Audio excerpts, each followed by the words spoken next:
Hola Emilio, buenas tardes. Hola Kiko, buenas tardes. Vamos a comenzar hoy ya la segunda parte del encuentro mensual del mes de noviembre. Bienvenidos a todos los participantes. Gracias, Emilio. Muchas gracias Kiko. Y efectivamente, bienvenido a todas y a todos. Muchas gracias por vuestra presencia, por vuestra participación en este encuentro mensual, que es la segunda parte del que desarrollamos en este mes de noviembre, directamente relacionado con el conocimiento de nosotros mismos y muy en particular dentro de ese conocimiento de nosotros mismos, lo que tiene que ver con los componentes físicos, energéticos, emocionales y mentales del ser humano. Os agradezco mucho las preguntas que habéis formulado. Os agradezco además que os hayáis ajustado al formato que Kiko y yo os pedimos, es decir, que por cada persona que realice la pregunta lo hiciera a través de un único correo electrónico, no de varios, sino de un único correo electrónico, y que a ser posible las preguntas que se formularan por cada participante en cada correo no fueran más de 2 o 3, para de esa manera poder atender al mayor número de personas posibles.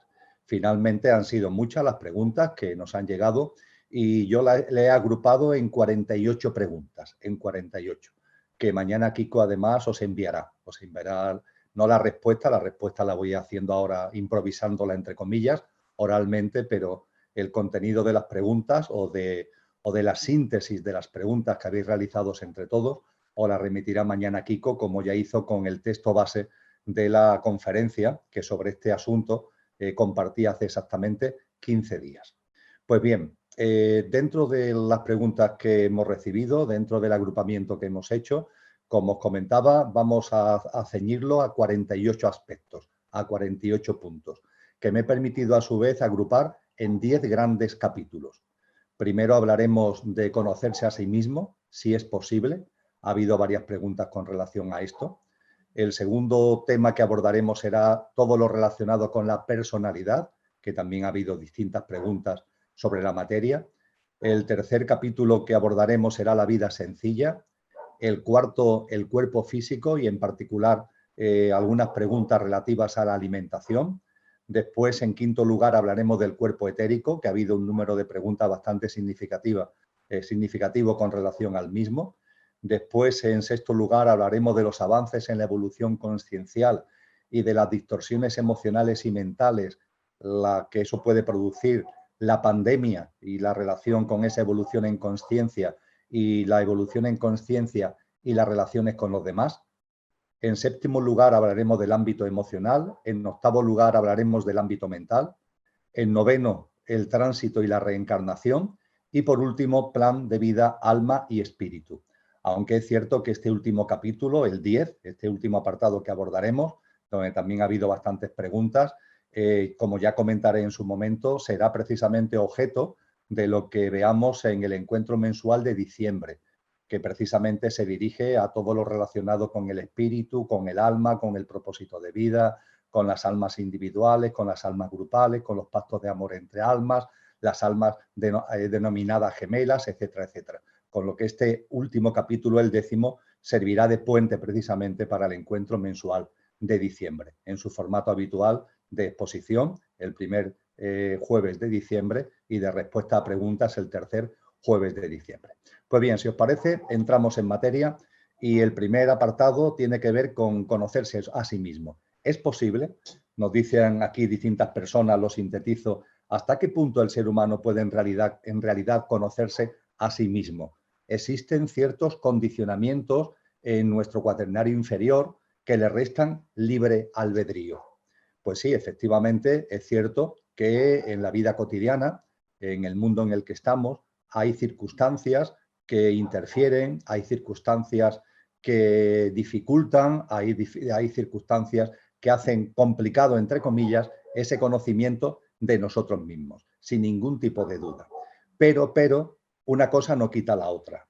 Es decir, que el gimnasio de la vida, al que haremos referencia a esta expresión al hilo de vuestras preguntas varias veces a lo largo de la tarde, que el gimnasio de la vida en momentos concretos o en muchos momentos el viento sopla en contra por esas interferencias, por esas distorsiones, por esas influencias de la sociedad, de los poderes, de los medios de comunicación.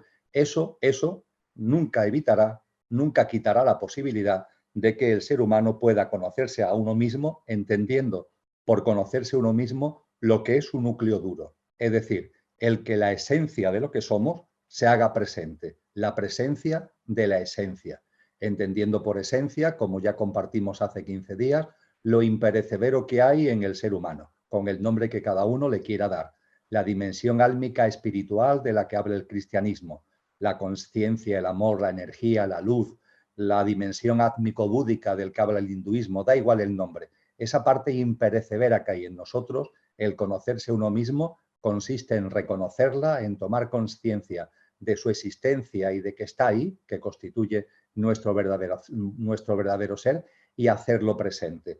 Y eso, amigos y amigas, siempre, siempre, siempre está a nuestro alcance. Como se dice en la pregunta, puede significar o puede haber más o menos dificultad.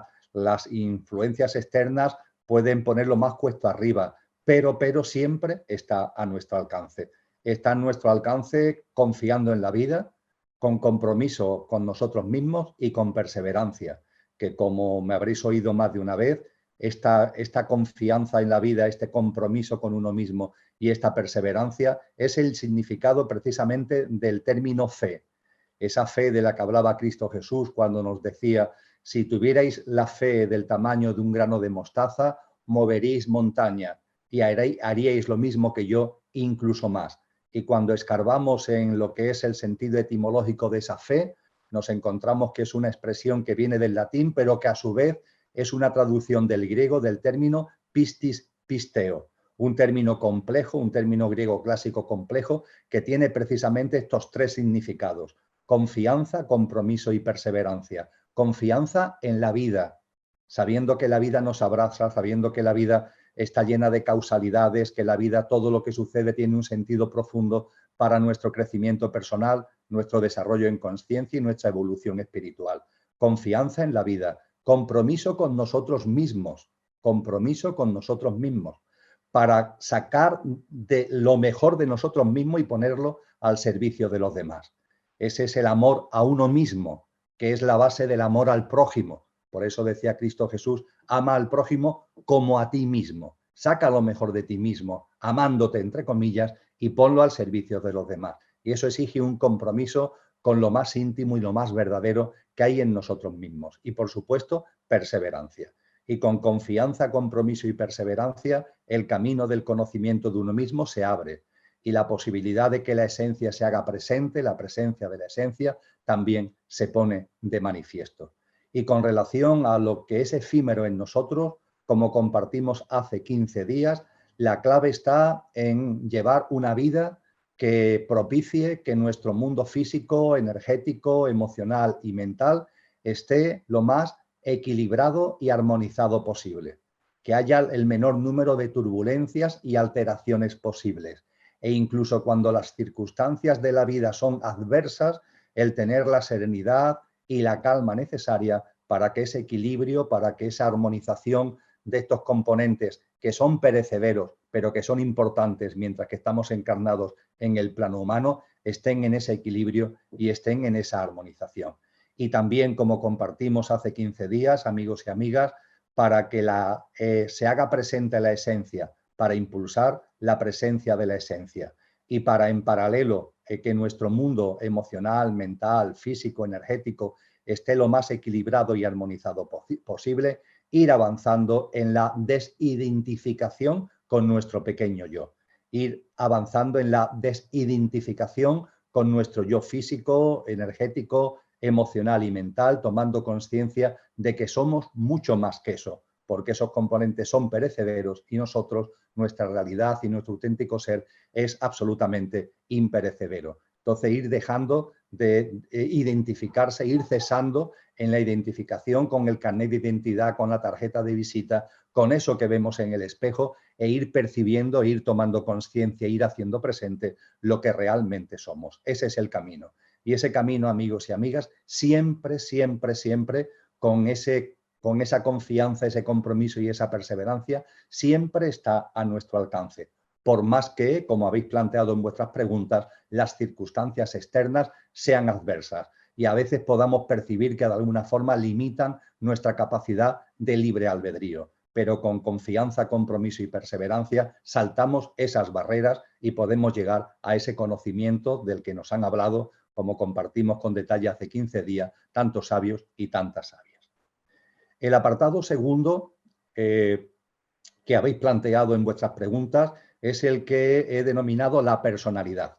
Y hay distintos puntos dentro de la personalidad, distintas cuestiones dentro de la personalidad. Lo he agrupado en 5 grandes partes.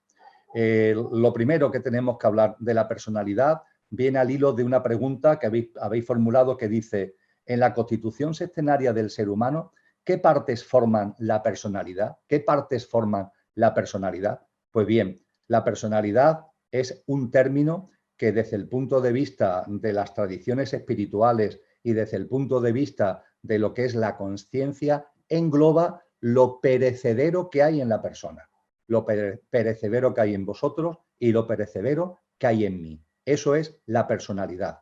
Hablaba antes, medio en broma, medio en serio, del carnet de identidad. Ese es un fiel reflejo de la personalidad. También la tarjeta de visita que podamos realizar, que podamos tener por nuestra actividad profesional. Eso es otra manifestación de la personalidad. La personalidad tiene que ver con lo físico, lo energético, lo emocional y lo mental que hay en la persona. En definitiva, con lo que a mí me gusta denominar el pequeño yo. En el contexto de la Constitución sextenaria es el cuaternario inferior del que hablamos hace 15 días. Más coloquialmente lo podemos denominar el pequeño yo.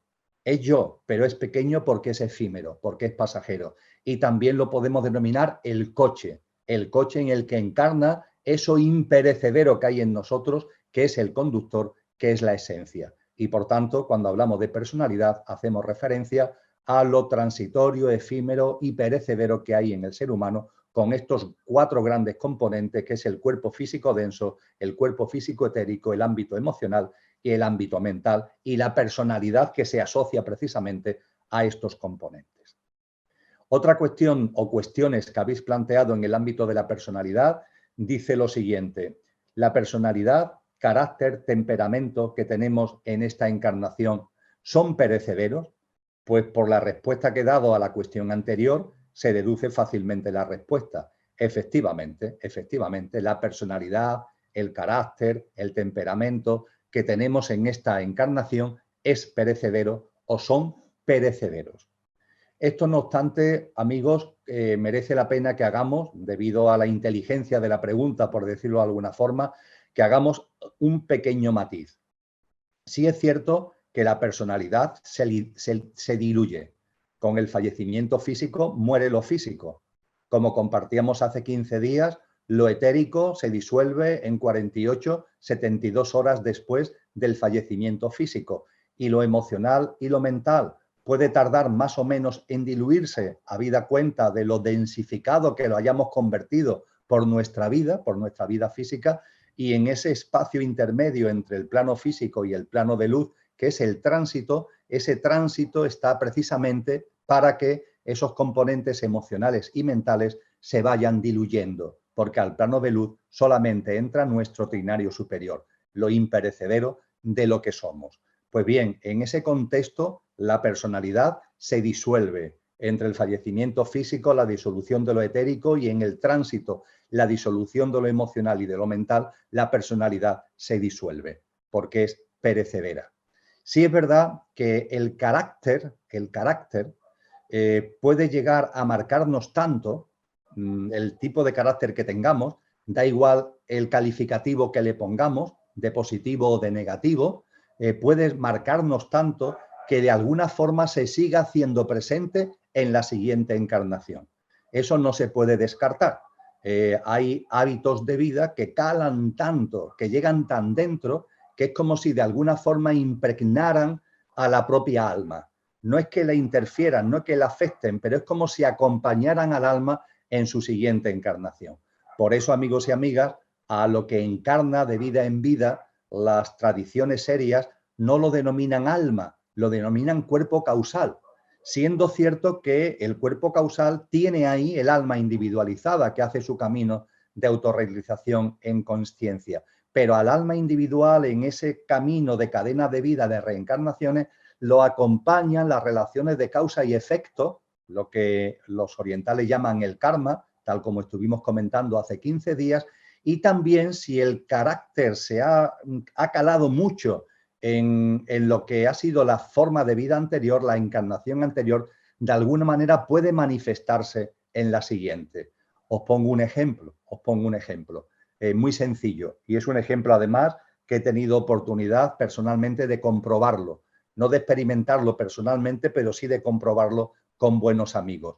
Una persona que en una vida física concreta lleva una vida muy retirada, por ejemplo, una vida de monja o una vida de monje, muy retirado del mundanal ruido, por así decir, muy dedicado a la contemplación, muy dedicado a ese encuentro interior y alejado de la sociedad y alejado del mundo, que es una experiencia potente desde el punto de vista espiritual, tal como veremos más adelante al hilo de otras preguntas que habéis formulado.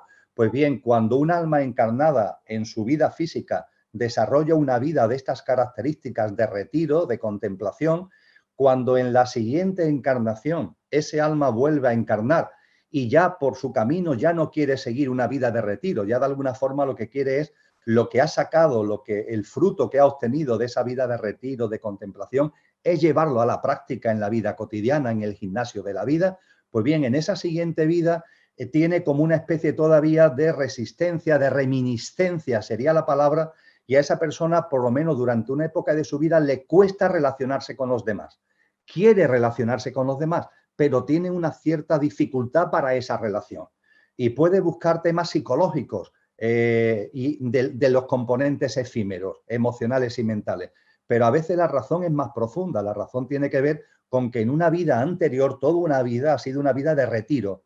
Y por tanto, ahora que se abre al mundo, ahí hay una reminiscencia que de alguna forma dificulta esa apertura al exterior. En cualquier caso, cuando el propósito de vida es llevar a cabo esa apertura al exterior, esas barreras, esas reminiscencias son finalmente superadas. Pero lo pongo como ejemplo de lo que acabo de compartir. La personalidad desaparece, la personalidad se disuelve de vida en vida, pero el carácter, cuando hemos llevado por algún motivo un tipo de vida que nos ha marcado mucho, puede tener alguna reminiscencia todavía en nuestra siguiente vida. Pasamos a la tercera cuestión que planteáis dentro del tema de la personalidad, que dice lo siguiente. La frecuencia que emitimos solo con nuestra presencia y captan los demás, ¿de qué componente de la constitución sextenaria del ser humano parte? Fijaros, hemos hablado efectivamente hace 15 días que todos emitimos una vibración y que esa vibración puede ser percibida por los demás. Nos ha pasado a vosotros y a mí el de alguna forma percibir algo en otra persona, que no sabemos exactamente lo que es, pero lo percibimos. A esto hacemos referencia con esa vibración. Esa vibración a la que se hace referencia en la pregunta, ¿de dónde puede provenir? Pues bien, ciertamente la personalidad, es decir, los elementos físico, etérico, emocional y mental vibran. Y esa vibración la podemos percibir. Podemos percibir la vibración de lo efímero de una persona. Pero ojo, lo que realmente vibra, donde está la fuerza vibratoria fundamental, no está en la personalidad, sino que está en la esencia, está en la consciencia y tiene que ver con el estado de consciencia de la persona. Eso es lo que fundamentalmente percibimos, lo que fundamentalmente podemos captar de otra persona. Se ha hablado de los grandes maestros y maestras, se ha hablado de los grandes sabios y sabias, ¿verdad? Que con su sola presencia ya transmiten algo inmenso, ya transmiten algo lleno de amor y lleno de armonía, con su sola presencia. Eso de su sola presencia, ¿qué significa? Que estamos captando su vibración, que es una vibración muy alta, porque es la vibración de su consciencia y su estado de consciencia es muy elevado. Esto es fundamentalmente lo que percibimos en las demás personas y las demás personas pueden percibir de nosotros mismos. Ciertamente, la personalidad también tiene su vibración, pero lo realmente importante, lo realmente potente es la frecuencia vibracional que planteamos, que lanzamos a través de nuestra esencia consciencia. Y esto plantea un tema muy interesante que también lo habéis formulado, porque hay una pregunta en concreto que dice, si la personalidad es muy diferente al yo esencia, ¿nos llegarían a engañar a través de la frecuencia que emiten? Acabamos de plantear que nuestra vibración, vibramos desde lo efímero y vibramos desde lo imperecedero. La vibración de lo imperecedero es mucho más fuerte y es lo que solemos captar cuando una persona simplemente entra, por ejemplo, en el autobús o en el metro en el que vamos y se sienta a nuestro lado o está cercano a nosotros. Ahí percibimos algo. Esa percepción normalmente suele ser la relativa a la vibración del estado de conciencia de la persona. Pero es verdad que la personalidad, lo físico, etérico, emocional y mental, también emiten una frecuencia vibracional.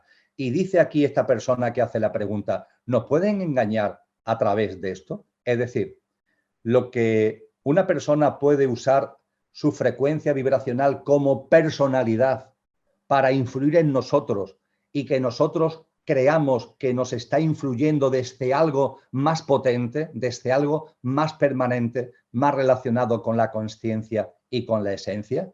Pues bien, cuando la personalidad de un ser humano es muy fuerte, esto puede pasar. Y de hecho hay ejemplos en la pequeña historia y en la gran historia. Hay ejemplos anónimos y ejemplo que está en los libros de historia. Ha habido personajes históricos que no tenían un estado de conciencia muy desarrollado, pero sin embargo tenían una personalidad muy fuerte, muy arrolladora. Y esa personalidad fuerte y arrolladora, la vibración era tan tremenda que llevaban detrás a la gente cual flautista de Hamelin. Y la gente, o parte de esa gente, podía confundir esa presencia entendiendo que en esa persona había unos valores, había unas cualidades que eran trascendentes, cuando realmente eran simplemente cuestiones relativas a la personalidad efímera, pero que al ser tan potente nos puede engañar. Así que efectivamente a esta pregunta de si nos pueden llegar a engañar a través de la frecuencia que emiten desde la personalidad, porque podemos creer que es algo más que la mera personalidad, hay ejemplos anónimos, seguro muchos, y hay ejemplos en la historia que esto lo ponen de manifiesto. No obstante, repito, en nuestra vida cotidiana, lo que solemos percibir con más facilidad, de forma más directa, de cualquier persona de la que no sabemos ni el nombre, pero que se hace presente en el espacio donde nosotros estamos, lo que solemos percibir tiene que ver con su estado de conciencia, tiene que ver con algo que está más allá de la personalidad, por tanto. Se nos pregunta a continuación, llevo tiempo haciendo terapias para sanar algunas heridas de la infancia que generan en mí un comportamiento que no quiero tener. Por ejemplo, miedo a la soledad, codependencia, etc. Me han dicho que pierdo el tiempo, ya que eso forma parte de la personalidad. Y eso no es lo que somos. Y como no es real, no debemos perder el tiempo intentando mejorarla. ¿Puedes desarrollar un poco este tema? Pues con mucho gusto lo hago. Es la última cuestión que se ha planteado dentro del ámbito de la personalidad y me detengo en ello con mucho gusto. Y lo hago con mucho gusto porque, ojo, con las confusiones sobre lo real y sobre lo ilusorio. Las tradiciones espirituales, todas, nos han hablado de que el mundo en el que vivimos es maya. Es un mundo de ilusión, nos han dicho. Y efectivamente es un mundo de ilusión, ¿por qué? Porque es perecedero. Y todo lo que es perecedero realmente es una ilusión, debido precisamente a su impermanencia, como se habla tanto en el budismo, la impermanencia de las cosas que nos rodean. Y a partir de ahí se habla de maya y a partir de ahí se habla de ilusión. Y esto efectivamente, amigos, es así. Por eso precisamente, por ejemplo, en los cristianos, en el Evangelio de Mateo, se dice esta frase tan críptica de lo que es, no es. Lo que no es, que tiene una enorme sabiduría, ¿verdad? Lo que es, no es. ¿Por qué? Porque lo que vemos, la apariencia, creemos que es porque lo vemos. Pero, sin embargo, esa apariencia no es, habida cuenta de su impermanencia. En cambio, lo que no vemos, la esencia, conciencia, y como no lo vemos, no es, sin embargo, es, habida cuenta de su carácter imperecedero, ¿verdad? Pues bien, esto nos ayuda a entender la realidad cuando hablamos de maya, cuando hablamos de ilusión, cuando hablamos de lo que es real. Claro que vivimos en un mundo de ilusión, por supuesto que sí, porque vivimos en un mundo de impermanencia. Y nosotros mismos, en nuestros componentes del cuaternario inferior, somos una especie de ilusión. La personalidad es una clara manifestación de ilusión, porque es efímera, porque es pasajera, sin ningún tipo de duda. Ahora bien, esto no implica que no estemos aquí ahora. Es decir, esto no implica que no estemos ahora aquí en el mundo de ilusión. Esto no implica que no estemos aquí ahora viviendo en maya. Y a partir de ahí no cabe el abstraerse, porque aquí estás ahora. Y si tu alma ha encarnado aquí, si tu esencia ha encarnado aquí, será por algo. Tu alma, claro que tu alma sabe, claro que tu esencia sabe que esto es ilusión por su impermanencia, pero has encarnado aquí y por tanto tienes que vivir esta experiencia. Y esta experiencia es la que le va a servir a tu alma para evolucionar en autoconsciencia, porque también nos han dicho los maestros que lo inmortal se crea en lo mortal. En el ámbito de la ilusión, en el ámbito de lo perecedero, se siembra, y en el ámbito de lo imperecedero se recoge la cosecha de lo sembrado. Con lo cual, ojo, sí, efectivamente, esto es ilusión, esto es maya por su impermanencia, pero aquí tú estás sembrando desde lo que realmente eres. Aquí tu alma, con el propósito de vida, ha venido para sembrar, y cuando desencarne vas a recoger la cosecha de lo que aquí haya sembrado, por mucho maya, por mucha ilusión que sea este plano. Digo esto, amigo, para que busquemos un punto de equilibrio. Desde luego tomamos conciencia de la impermanencia, pero esa conciencia de la impermanencia no debe decir que nos abstraigamos, que hagamos una especie de esconder la cabeza cual avestruz porque lo que me rodea es puro maya. No, no, no. En este maya hemos encarnado, tiene un sentido, hay un propósito de vida, y aquí estamos sembrando lo que posteriormente vamos a recoger como cosecha. Con lo que, con relación a la persona que tan gentilmente nos ha hablado de esas circunstancias suyas muy íntimas, la respuesta es muy sencilla. Claro que tienes que hacer lo que está en tu mano para armonizar y equilibrar todo lo que tiene que ver con tu mundo emocional, con tu mundo mental y, en definitiva, con tu personalidad. Claro que sí, claro que sí. Y eso se enseña a través del conocimiento de sí mismo, como vimos hace 15 días, con una serie de prácticas y con una serie de actitudes hacia la vida que ayudan a serenar, a calmar, a equilibrar y a encauzar esos componentes perecederos. Buscar, amigos, el equilibrio. Es un tema que volverá a salir un poquito más adelante en la tarde de hoy. Lo interno y lo externo, lo interior y lo exterior.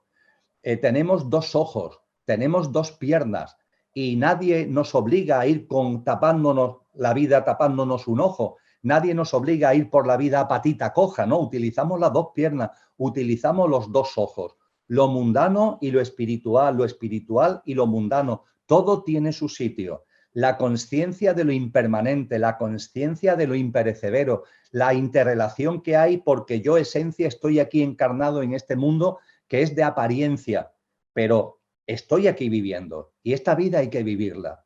Y dentro de la vida, dentro de vivir la vida, la consciencia impulsa a serenar, calmar, armonizar todo lo que son nuestros componentes perecederos para que la esencia pueda hacerse presente. Porque si no, en este mundo de apariencia, la esencia no se podrá hacer presente si nuestra propia apariencia está desarmonizada y equilibrada. Por tanto, a esta persona la animo a que haga lo que esté en su mano para que esa codependencia, ese miedo a la soledad por circunstancias vividas en su infancia, en su juventud, haga lo posible por serenarlo, por calmarlo, por irlo dejando atrás de la forma que ya comentamos hace 15 días y de la forma que vamos también a ver en la tarde de hoy al hilo de vuestras próximas preguntas. Pasamos así al siguiente bloque de vuestras preguntas, que es el relativo a la vida sencilla. La vida sencilla. Con relación a la vida sencilla también hay varias cuestiones que he agrupado en 6 grandes cosas, en 6 grandes preguntas. ¿Puedes compartir tu fórmula para llevar una vida sencilla? ¿Puedes compartir efectivamente tu fórmula para llevar una vida sencilla? Pues con muchísimo gusto comparto con vosotros lo que yo entiendo por vida sencilla y la manera que tengo de llevar a cabo esa vida sencilla. yendo a lo más obvio, a lo más evidente y también a lo más contundente y a lo más práctico. Y por supuesto, amigos y amigas, insistiendo en lo que insisto tanto en estos encuentros. Yo no soy ejemplo de nada, ni quiero convencer a nadie de nada. Yo llevo mi camino espiritual, mi camino de conciencia, y en ese camino está el compartir de corazón. Compartir de corazón lo que vivo, lo que experimento, lo que voy conociendo, lo que voy sabiendo, lo que voy conociendo a través de las experiencias de otros, lo que voy conociendo por el estudio de las tradiciones serias y de las escuelas filosóficas y espirituales, y eso es lo que modestamente pongo a vuestra disposición, lo mejor que sé y puedo. Pero lo que voy a compartir ahora no es porque yo sea ejemplo de nada. Yo lo que he hecho es, de todas esas experiencias y de toda esa sabiduría, es intentar traerlo a mi vida. Y he podido percibir que, como nos enseñan los maestros y las maestras, a la hora de llevar una vida sencilla hay 4 cosas que son fundamentales. Hay más, pero para empezar hay 4 cosas que son absolutamente fundamentales. Hablamos de ella hace 15 días y, por tanto, soy sintético a la hora de recordarla. Primero, el ritmo de vida. El ritmo de vida. No podemos tener un ritmo de vida estresado. No podemos tener un ritmo de vida basado en el culto a la velocidad. No podemos tener un ritmo de vida donde no tenemos tiempo para nada y siempre vamos corriendo. Un tipo de vida así nos complica y nos ciega, nos nubla la mirada y nos desequilibra emocional y mentalmente. La práctica de una vida sencilla conlleva un ritmo de vida más calmado, más sereno. Y como compartía hace 15 días, siempre hay margen. Siempre hay margen. Siempre podemos desacelerar nuestro ritmo de vida. Hay personas que me dicen, Emilio, es que yo tengo responsabilidades laborales, responsabilidades familiares, y ese ritmo de vida más quieto, más calmado, se me hace muy cuesta arriba, se me hace muy difícil. Pues bien, a las personas que pueden estar en esa situación, siempre hay margen. Si vas a 200 por hora, puedes ir a 150. 150 sigue siendo una barbaridad y por la vida a 150 por hora, pero ya no será por lo menos a 200. Y si vas a 150, puedes ir a 120. Y si vas a 120, puedes ir a 90. Y así sucesivamente. No estoy diciendo que de la velocidad que vayáis ahora a 50 por hora. No estoy diciendo que deis un frenazo tan tremendo en vuestra vida, porque eso normalmente no sirve para nada, sino para que derrapéis y tengáis todavía mayor distorsiones emocionales y mentales. Lo que sí comparto con vosotros es la necesidad de que levantéis el pie del acelerador. Y siempre hay posibilidad. Siempre hay margen para llevar una vida más tranquila, más calmada y no tan basada en el culto a la velocidad. Segundo elemento que comparto con vosotros, junto con esa vida más calmada, junto con lo que tiene que ver con el ritmo de vida, los hábitos de consumo. Los hábitos de consumo. Los hábitos de consumo nos marcan mucho más allá de lo que podamos pensar. Los hábitos de consumo no solamente influyen en la cartera, en el dinero que gastamos, en la tarjeta de crédito, no. Los hábitos de consumo nos hacen a nosotros mismos. De alguna forma nos moldean a nosotros mismos. De ahí la importancia de que la austeridad esté presente en nuestras vidas.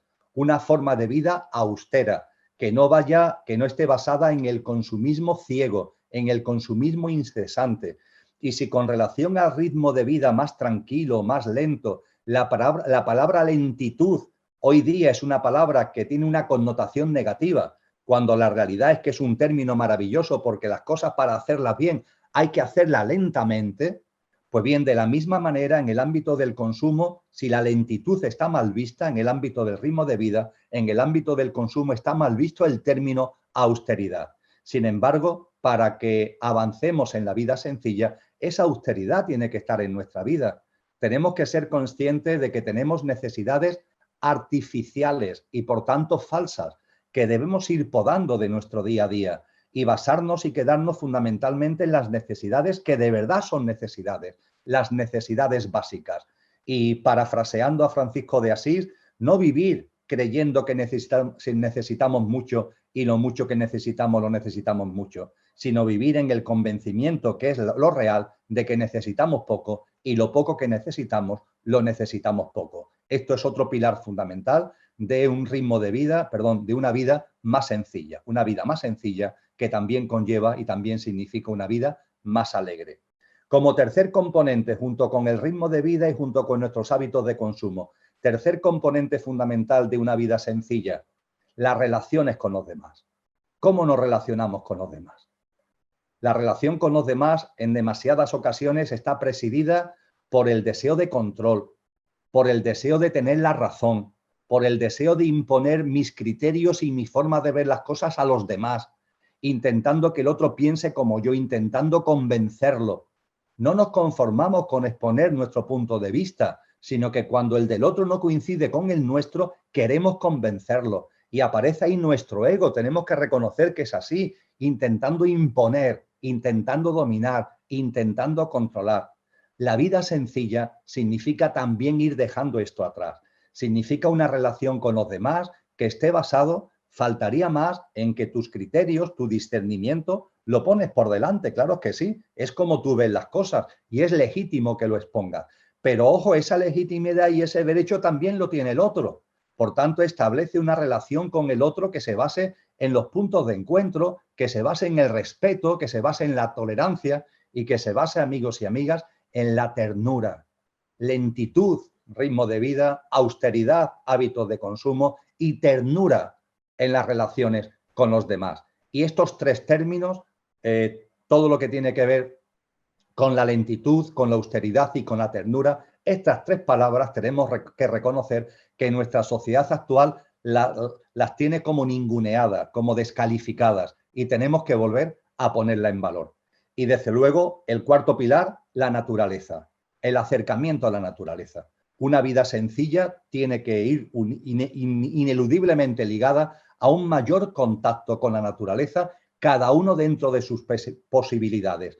Una vida que no esté desnaturalizada, alejada de la vida, alejada de la naturaleza, sino que recupere esa conexión con la naturaleza, cada uno en su ámbito de vida en la medida que le sea posible.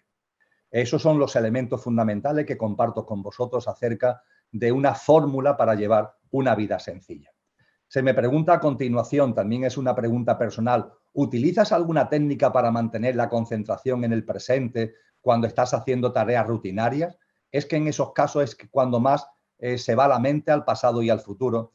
¿Utilizo alguna técnica? La verdad, amigos y amigas, es que actualmente no utilizo ninguna técnica. Es un hábito de vida que se va adquiriendo y hay un momento determinado que no hay que usar ninguna técnica para mantenerse en el aquí y ahora, en el momento presente, con esa presencia a la que venimos haciendo referencia.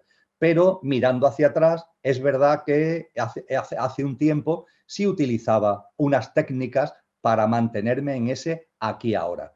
¿Qué técnicas utilizaba? Pues fundamentalmente los espacios de silencio y la respiración consciente. Han sido mis herramientas para ir estando cada vez más en el momento presente. Los espacios de silencio y la respiración consciente. Hablábamos de ello, espero que lo recordéis hace 2 semanas, cuando hablábamos de esos espacios de silencio, que a lo largo del día busques un hueco, busques varios huecos a ser posible. Decía coloquialmente, de la misma manera que vas al servicio a hacer pipí, busca huecos en tu día a día para retirarte haciendo unos espacios de silencio. Y esos espacios de silencio acompáñalo con la respiración consciente. Y son como Kit Kat que hacemos a lo largo del día, varias veces a lo largo del día. Y eso ayuda a estar en el aquí y ahora, a estar en el momento presente. Yo esta técnica, este método lo he utilizado hace tiempo, durante bastante tiempo. Se me pregunta a continuación si recomiendo el Ho'oponopono como técnica para estar en el aquí y ahora. Pues sí, perfectamente, el Ho'oponopono. Yo acabo de hablar de los espacios de silencio y de respiración consciente, que han sido mi fórmula, por decirlo de alguna manera, pero el Ho'oponopono, con lo que significa de mantener esa presencia, con esas palabras fundamentales que se están expresando ante las circunstancias del día a día, pues es una técnica como otras muy válidas para mantener esa presencia en el aquí y ahora. Se nos dice también con relación a la vida sencilla, ya hemos apuntado algo de esto anteriormente, hablas de que no hay que retirarse, pero ¿acaso las personas que se retiran a un monasterio o a una vida más sencilla de campo no son y constituyen los grandes maestros? ¿Qué grandes maestros han vivido en un bullicio continuo sin verse influidos? Pues bien, me referí antes al hecho de que la vida retirada, la vida contemplativa, es una vida que da muchos frutos. Al alma le aporta una siembra, es una forma de sembrar en esta vida que le aporta al alma una importante cosecha. Pero también compartía, amigos y amigas, que eso suele ser una fase en el proceso de consciencia. Yo estoy convencido que muchas personas hemos tenido ya esa fase en nuestra vida, que somos muchas las almas encarnadas actualmente que hemos vivido ya ese retiro, que hemos vivido ya esa vida contemplativa, que hemos vivido ya esa vida alejada del mundanal ruido por la que han ido los pocos sabios que en el mundo han sido, como decía Fra Luis de León. Pero normalmente el alma vive esa experiencia y puede ser que la viva no solamente en una encarnación, la puede vivir en varias encarnaciones para nutrirse, para crecer en autoconsciencia y posteriormente el fruto que ha obtenido de eso lo usa para que en otras encarnaciones, en siguientes encarnaciones, volver al mundanal ruido para en ese mundanal ruido saber aportar lo mejor de uno mismo. El camino de la espiritualidad, el camino de la consciencia no es un camino egoico, no es un camino de yo crezco, yo me desarrollo, yo evoluciono espiritualmente, no es un camino del yo, no es un camino del yo, pero para ponerlo al servicio de los demás. Ama al prójimo como a ti mismo. Tienes que amarte a ti mismo, claro que sí. Y esto significa mirarte, esto significa tomar conciencia de ti, conocerte y puede ser que en una o en varias encarnaciones retirarte, llevar una vida más contigo mismo. Pero ¿eso para qué se hace? Para ponerlo al servicio de los demás. Con lo que cuando hablamos de retiro, cuando hablamos de contemplación, normalmente hay muchos casos de sabios y de sabias que tenían recuerdo de vidas pasadas y que lo han compartido así, es para que pasada esa fase vuelvas a encarnaciones donde otra vez está en el mundanal ruido, pero eso sí, estás en el mundanal ruido con una conciencia que ha aumentado gracias a esas encarnaciones de retiro, de contemplación, etc. Con lo cual, esto suele ser, amigos y amigas, el proceso. El retiro, la contemplación, la vida alejada del mundanal ruido, maravillosa, perfecta, da grandes frutos al alma, pero eso el alma lo suele hacer de forma pasajera para volver después al mundanal ruido y poder aportar más y poder incluso poner en cuestión, poner a prueba todo eso que has adquirido como fruto en el retiro y en la contemplación, ponerlo a prueba en el gimnasio de la vida.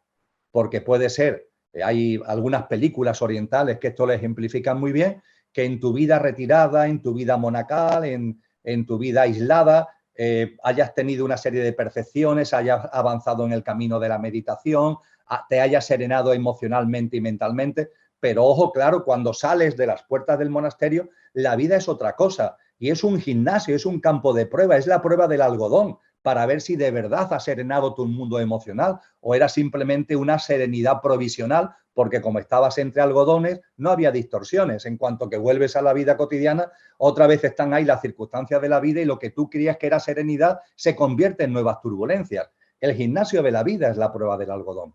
Por tanto, lo repito una vez más, por supuesto que es una bendición, una vida retirada, una vida contemplativa, una vida alejada, pero suelen ser vidas, una o varias, suelen ser vidas que son una fase previa a la vuelta al mundanal ruido, que es el campo de prueba y que es el gimnasio de la vida. Y se nos decía en estas preguntas con relación a este asunto, ¿qué grandes maestros han vivido en un bullicio continuo sin verse influidos? Bueno, pues la realidad es que los grandes maestros y maestras han vivido precisamente inmersos en el bullicio, todos ellos, sin ningún tipo de excepción. En el ámbito oriental, la figura básica y central es Buda. Y Siddhartha Gautama Buda, os recuerdo que dejó su palacio, donde vivía retirado del mundo. ¿Y lo dejó para qué? Para meterse en el gimnasio de la vida. Y él vivió una vida, la iluminación, entre comillas, la logra, la desarrolla en el ámbito del bullicio de la vida, no retirado en su palacio. Y en el ámbito occidental la figura de referencia es sin duda ninguna Cristo Jesús, ¿verdad? Jesús de Nazaret. Y Jesús de Nazaret, por supuesto que tenía experiencias en su vida de retiro. Ahí están los 40 días de retiro y de meditación en el desierto que nos hablan los evangelios.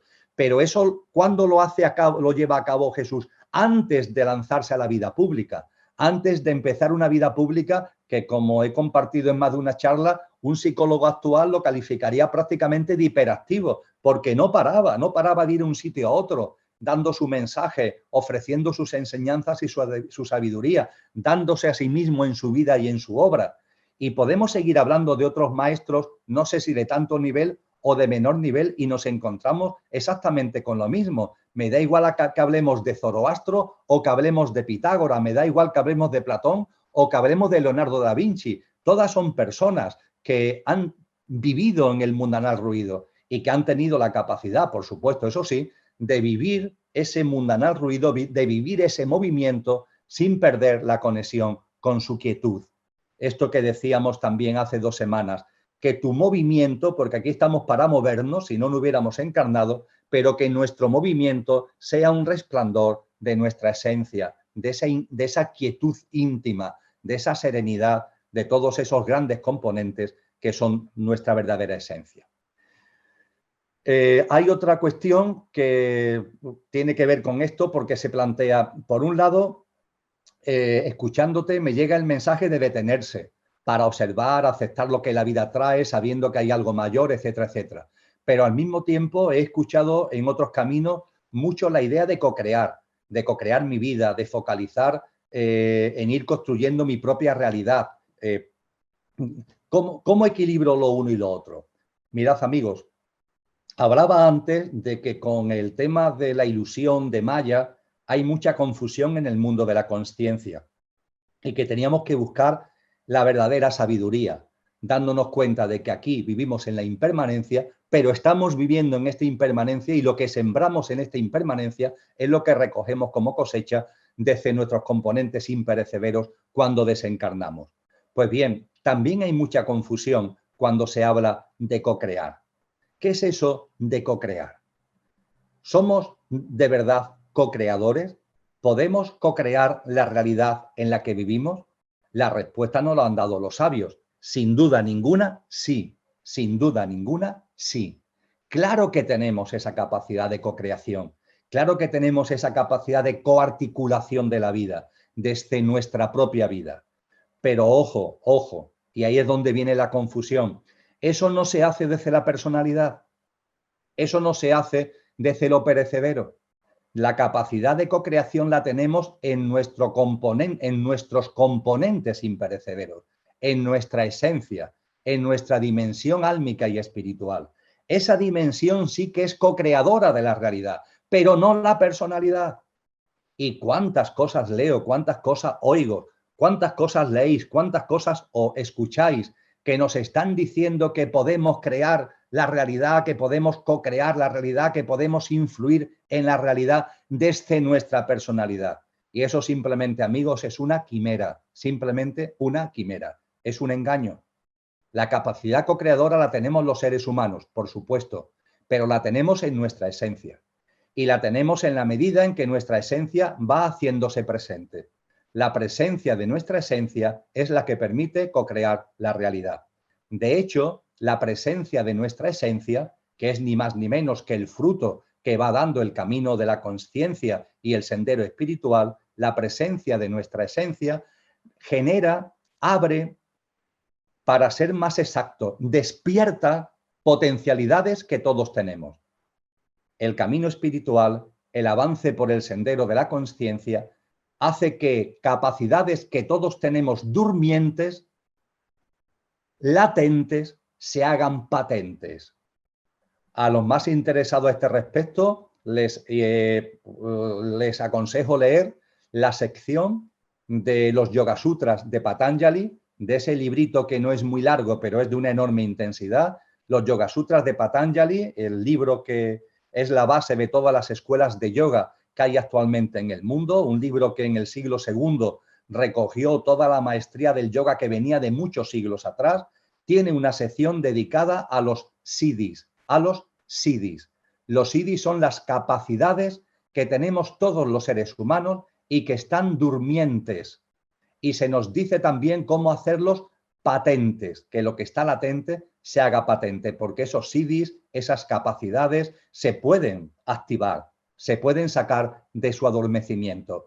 ¿Cómo se sacan de su adormecimiento? ¿Cómo lo latente se hace patente? Avanzando consciencialmente, avanzando espiritualmente. No hay otro camino, los Yoga Sutras de Patanjali lo muestran muy bien.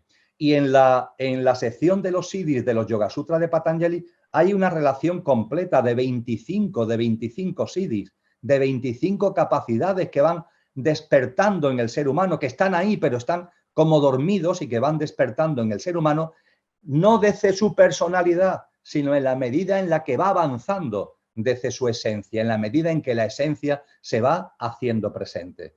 La cocreación es una capacidad real del ser humano, pero no está en lo efímero, no está en la personalidad, está en la esencia, no está en nuestro pequeño yo, está en nuestro verdadero yo. Y dentro todavía de todo lo que tiene que ver con la vida sencilla, hay otro paquete de preguntas que se podrían resumir con una en concreto que dice así: ¿para qué encarnar como seres humanos? La evolución de la consciencia es nuestro propósito, pero el usar el cuaternario inferior humano para experimentar y vivir podría decirse que es un proceso más rápido para evolucionar en nuestra consciencia. ¿Existen otros seres similares a estas características humanas donde sea más factible experimentar y vivir para evolucionar? Pues bien, con relación a estas cuestiones, que son francamente interesantes, algunas reflexiones, amigos y amigas. Primero, ser humano significa tener manas. Lo compartíamos hace 15 días. Ser humano significa tener manas. Por eso somos humanos. Manas es una palabra sánscrita que tiene más de 4000 años y significa mente y capacidad de pensamiento. Eso es lo que distingue al humano. Con relación a un animal, ¿qué distingue al humano? Que tenemos una capacidad mental mucho más desarrollada que la de un animal. Emocionalmente, tanto los animales como los humanos tenemos sistema nervioso y capacidad de sentir placer y dolor con la misma intensidad, pongamos por caso. Pero la diferencia del humano con relación a los otros reinos es nuestra capacidad mental, manas. Por eso, precisamente, aunque es una palabra sánscrita que tiene 4000 años, en castellano actual nos denominamos humanos, que viene de manas, o en inglés man, hombre, man, que viene de mana, o en alemán man, con doble N final, que viene de manas. Es lo que nos distingue. Eso es ser humano, lo que nos distingue como especie, la capacidad mental. Dicho esto, punto segundo, hay muchos humanos en el universo. Os puede sorprender más o menos, pero hay muchos humanos en el universo. No solamente hay humanos en la Tierra, hay humanos en otros planetas de este sistema solar y de otros sistemas solares y de otras galaxias. Hay muchas humanidades, amigos y amigas, muchas humanidades. En los encuentros mensuales, en el mes de enero, tenéis el vídeo a vuestra disposición en internet, compartí sobre los extraterrestres, sobre el porqué y el para qué del contacto con nosotros, quiénes son, de dónde vienen, y ahí hice mucha incidencia en ello. Hay muchas humanidades en el universo. En ese universo con casi 2 billones de galaxias, con B, billones, con 700 cuatrillones de estrellas y con decenas de miles de cuatrillones de planetas, de los que 50.000 trillones, dice la astrofísica, tienen características similares a la Tierra, hay muchas humanidades. Muchas humanidades porque tienen manas. Ojo, eso no significa que físicamente sean como nosotros. Nosotros tenemos una forma física que es una especie de adaptación evolutiva de un mamífero.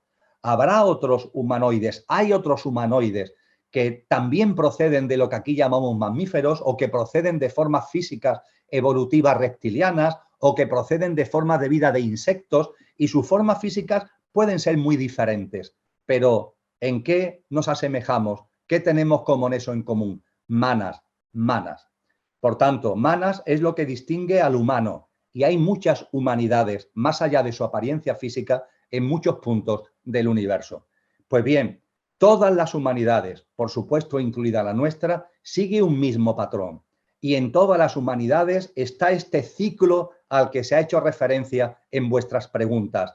El que encarno, desencarno. Vuelvo a encarnar, vuelvo a desencarnar. Cuando encarno, siembro. Cuando desencarno, recojo la cosecha de lo que he sembrado. Profundizaremos sobre esto en el encuentro mensual de diciembre. Este patrón se cumple en todas las humanidades. Da igual el desarrollo tecnológico que tengan, da igual el desarrollo en conciencia que tengan, se da en todas las humanidades. Y deberíamos darnos cuenta que este proceso de encarnar, desencarnar y de que las encarnaciones no sean demasiado extensas es la forma más rápida de evolucionar en conciencia. Porque fijaros la diferencia que sería la vida. Vamos a suponer que yo pudiera vivir 10.000 años. 10.000 años. Que la esperanza de vida de un ser humano, por ejemplo, la mía, fuera de 10.000 años. En esos 10.000 años podría aprender muchas cosas. En esos 10.000 años podría desarrollar mucho mi conciencia, entre comillas. La otra alternativa, la que tenemos actualmente, que lo que yo soy no vive 10.000 años, vive unas cuantas decenas de años. Y desencarno y pasado un tiempo que no es predeterminado, vuelvo a encarnar, vivo otras cuantas decenas de años y vuelvo a desencarnar para volver a encarnar. Hay personas que dicen, Emilio, pues yo prefiero el modelo 1, es decir, yo prefiero el modelo de encarnar, estar 10.000 años viviendo, sacar todo el jugo que pueda a la vida y no estar en este trasiego de encarnar, desencarnar, encarnar, desencarnar.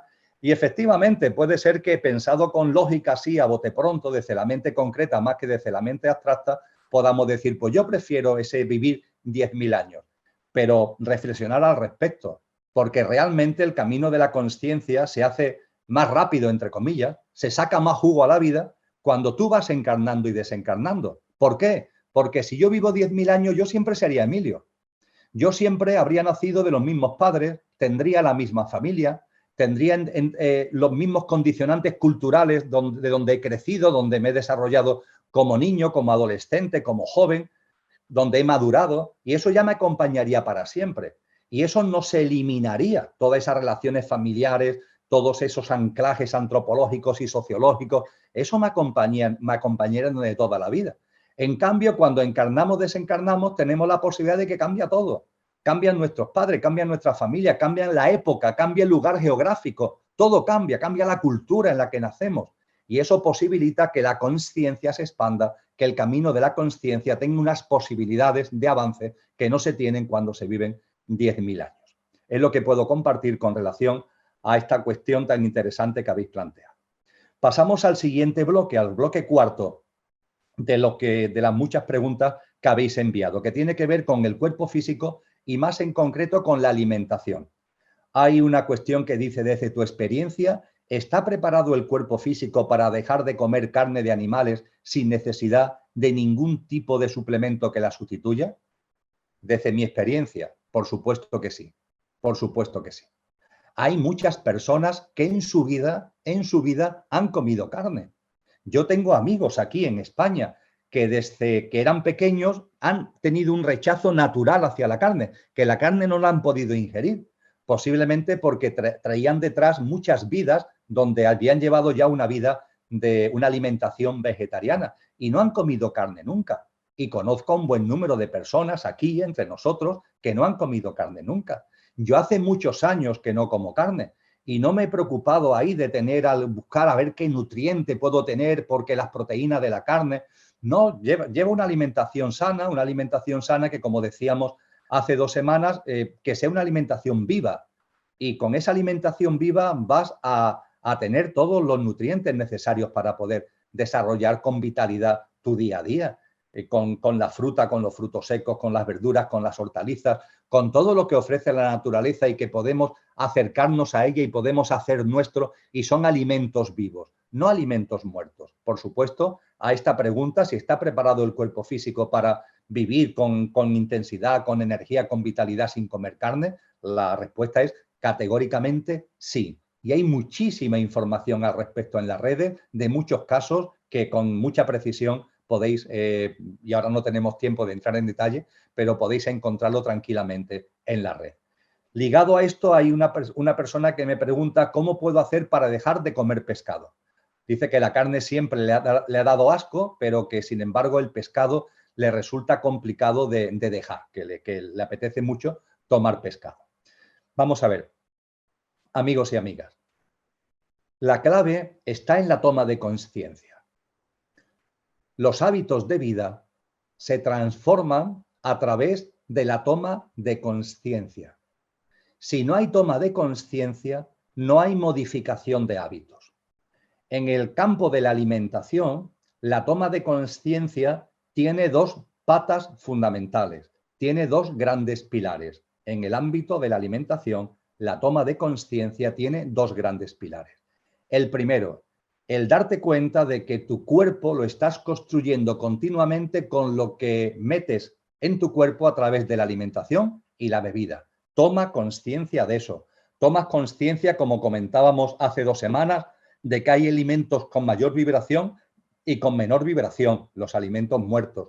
Que hay bebidas con mayor vibración y con menor vibración, tanto menor cuanto más grado alcohólico y más nivel de gas pueda tener la bebida. Toma conciencia de que tú estás sutilizando tu cuerpo o densificando tu cuerpo, con lo que ello conlleva, como decíamos hace 2 jueves, cuando hablábamos de las prácticas del aquí, ahora las prácticas del silencio, las prácticas de estar en el momento presente, las prácticas de la atención, la práctica de la meditación, que eso se dificulta cuando densificamos nuestro cuerpo físico y se facilita cuando nuestro cuerpo físico, que siempre será denso, pero es menos denso gracias a la alimentación y la bebida que tomamos.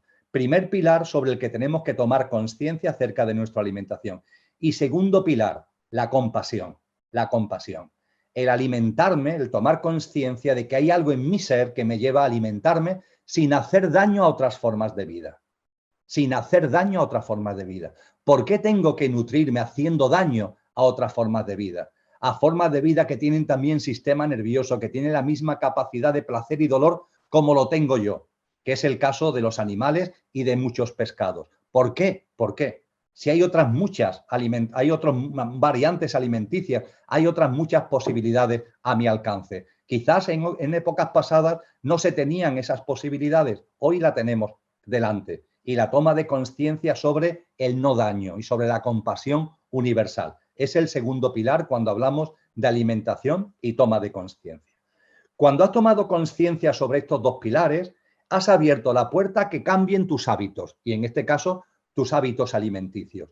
Y a partir de ahí, por favor, no tener prisas. Porque a veces cuando nos damos cuenta de algo queremos que sea mañana mismo. No, esto es un camino, esto es un proceso.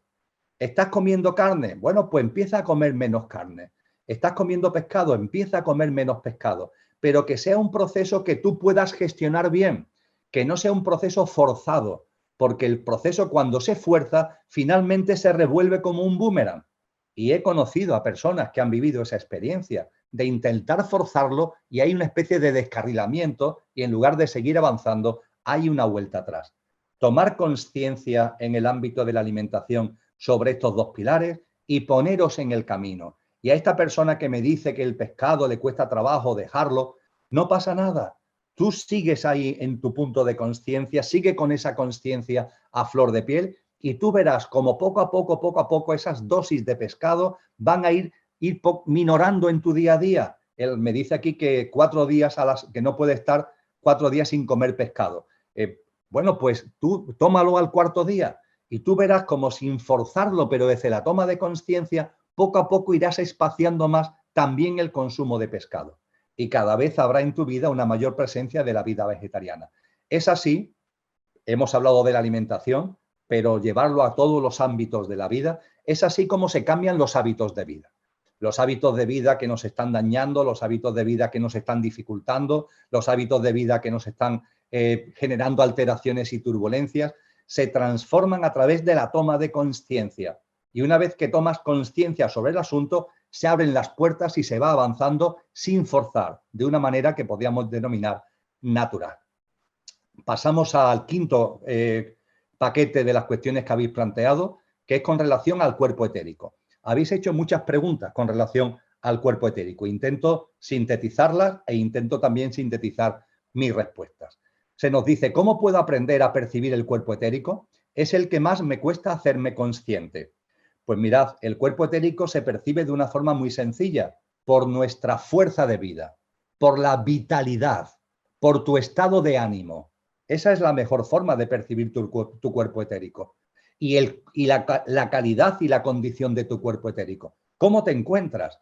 No cómo te encuentras físicamente, sino cómo te encuentras de ganas de vivir. ¿Cuál es tu ánimo para afrontar el día a día? ¿Cuáles son tus ganas para afrontar el día a día? Eso está hablando de tu vitalidad. Este es el principal factor para reconocer y para valorar tu cuerpo etérico, para reconocer que está ahí y para valorar la situación en la que se encuentra. Es verdad que también hay tradiciones que nos dicen que otra forma de calibrar nuestro estado con relación al cuerpo etérico es la sexualidad, la libido sexual. Cuando el cuerpo etérico está potente, cuando el cuerpo etérico está en condiciones, la libido sexual sube. Y en cambio, cuando el cuerpo etérico, la vitalidad que el cuerpo etérico supone, está en declive, está bajo, pues el líbido, el deseo sexual, disminuye. Y esto es una gran verdad. Por supuesto que esto tenéis que ponerlo en un marco de sentido común. También hay un elemento que influye mucho en la libido y en el deseo sexual, que es la edad de las personas. También esto hay que tenerlo en cuenta. No es lo mismo tener 20 años que tener 70 cuando hablamos de sexualidad. Con lo que esta apreciación sobre la sexualidad tenéis que enmarcarlo en interacción con otras variables, como es muy importante la variable de la edad.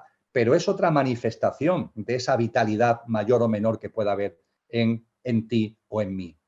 ¿Cómo cuidar el cuerpo etérico? Se nos dice, ¿cómo cuidar el cuerpo etérico? Pues bien, haciendo una especie de síntesis de lo que ya hemos compartido hace 2 jueves, diríamos que son dos grandes caminos, 2 grandes formas que tenemos a nuestro alcance para cuidar, para fortalecer el cuerpo etérico. Primero, contacto con el sol y con la naturaleza. Contacto con el sol y con la naturaleza, que son los grandes nutrientes de vitalidad. Eso es lo primero. Lo segundo, que tu mundo emocional y mental esté lo más equilibrado posible, porque compartíamos en la charla que nuestro cuerpo etérico no solamente recoge la vitalidad del entorno, del sol, de la naturaleza, sino que también recoge la vibración de nuestro mundo emocional y de nuestro mundo mental. Y que cuando nuestro mundo mental y emocional está tenso, está distorsionado, está alterado, eso baja la potencia, eso baja la fuerza de nuestro cuerpo etérico. Estas son las 2 grandes formas de cuidar, de fortalecer nuestro cuerpo etérico. Contacto con el sol y con la naturaleza y mantener lo más sereno y lo más calmado posible nuestro mundo emocional y nuestro mundo mental. Otra cuestión con relación al cuerpo etérico. ¿La energía que percibo y creo canalizar a través de mi cuerpo denso es realmente mía o soy un simple canal de la energía, cuerpos etéricos, de la naturaleza con la que comparto espacio físico? Pues bien, ni lo uno ni lo otro, sino las 2 cosas. La vida es una. La vida es una. La vida que está en mí es la vida que está fuera. La vida que está fuera es la vida que está en mí. Ahora bien, la vida que está en mí es la vida que está en mí. Y la vida que está fuera es la vida que está fuera. La vida que yo puedo utilizar para mi día a día y para hacer las cosas que por mi voluntad, mi propósito de vida, etcétera, debo desarrollar, esa es la vida que está en mí. Y tengo una interconexión y una interacción con el exterior hasta el punto que cojo vitalidad de todo lo que nos rodea. Por tanto, la vida es una. La vida que está fuera es como la vida que está en mí. Pero a su vez, la vida que está en mí es la vida que yo puedo utilizar para lo que es mi práctica diaria, lo que es mi vida cotidiana, para lo que es mi propósito de vida. Me puedo nutrir de la de fuera, pero tengo que canalizarla, tengo que hacerla mía, tengo que integrarla y tengo que vivirla. Con lo que las 2 cosas que se plantean en las preguntas, las 2 son una realidad. La vida es una, pero eso sí, la vida está en mí. Ya veremos dentro del mes que viene, cuando hablemos del espíritu, del alma, que con la divinidad, dicho sea desde el mayor respeto y de una forma muy coloquial, pasa algo parecido. La divinidad está en todo, pero también está en mí. Y la divinidad que está en mí es la esencia que está en mí y se debe hacer presente a través de mí, con independencia de que la divinidad esté en todos sitios. Ya veremos que esa es la figura cristiana del Espíritu Santo, ¿verdad? El Espíritu divino, que siendo uno, porque es uno y está en todo, pero siendo uno, está en cada uno. Y al estar en cada uno está en ti y está en mí. Y cuando hablamos de la presencia de la esencia, es la presencia de la esencia a través de lo que yo soy aquí y ahora. Lo imperecedero a través de lo que yo soy aquí ahora perecederamente. Algo parecido es el esquema metodológico que podemos aplicar con relación a esta cuestión que se ha planteado. Se dice también, este campo de energía total que lo inunda todo de un modo pacífico pero fuerte, ¿es la unicidad de la que se habla en tantas ocasiones? Pues efectivamente, esa vida una es esa unicidad, la unicidad de la vida, la unicidad de la existencia, el todo que es uno, el uno que es todo. Efectivamente estamos hablando precisamente de eso, tal como la persona que ha hecho esta pregunta ha planteado. Hace un tiempo que me han diagnosticado síndrome de fatiga crónica. Tras la última charla encuentro que está muy relacionada con el cuerpo físico etérico. ¿Qué consejo me podrías dar para encarar esta enfermedad, ya que la medicina aleopática no tiene de momento herramientas ni estrategias para afrontarla? Pues efectivamente, amigo o amiga, puede ser que esa fatiga crónica que tiene, puede ser que esté relacionado con el cuerpo etérico y puede ser que esté relacionado, por tanto, con la vitalidad. Y a partir de ahí, ¿qué es lo que podemos compartir al respecto? Pues lo que ya hemos dicho, mucho contacto con la naturaleza e intentar que tu mundo emocional y mental esté lo más calmado y lo más sereno posible. Estos son los grandes remedios para cualquier tipo de fatiga, estos son los grandes remedios para cualquier tipo de estados de decaimiento, de desánimo que podamos tener en nuestra vida, incluida la propia fatiga física. Otra cuestión, ¿qué diferencia hay entre cuerpo etérico y aura? ¿Es el aura solo un componente del cuerpo etérico? Mirad, se denomina aura a algo que ven en los seres humanos personas que gozan de lo que históricamente se ha denominado como clarividencia. Personas que ven más de lo que ven la mayoría. Personas que, por su don, por su talento, cada uno tenemos nuestros dones y nuestros talentos, y esas personas tienen el talento, tienen el don de ver cosas que los demás no ven. Y cuando hablamos de aura, lo que ven, esas personas que tienen esa clarividencia, lo que ven es que en el entorno de la persona a la que miran, no solamente está el cuerpo físico, sino que ven otras cosas. En torno al cuerpo físico, alrededor del cuerpo físico, ven otras cosas. Y eso es lo que se llama aura. Pero el aura no está ligada solo al cuerpo etérico. Puede ser que cuando una persona ve algo que sobresale, por decirlo de alguna manera, del cuerpo físico del otro, esté viendo lo que sobresale del cuerpo etérico, esté viendo, por tanto, un aura que tiene que ver con el cuerpo etérico. Puede ser, pero también puede ser que esté viendo el mundo emocional de la persona, la frecuencia vibracional del mundo emocional de la persona, o que esté viendo la frecuencia vibracional del mundo mental de la persona.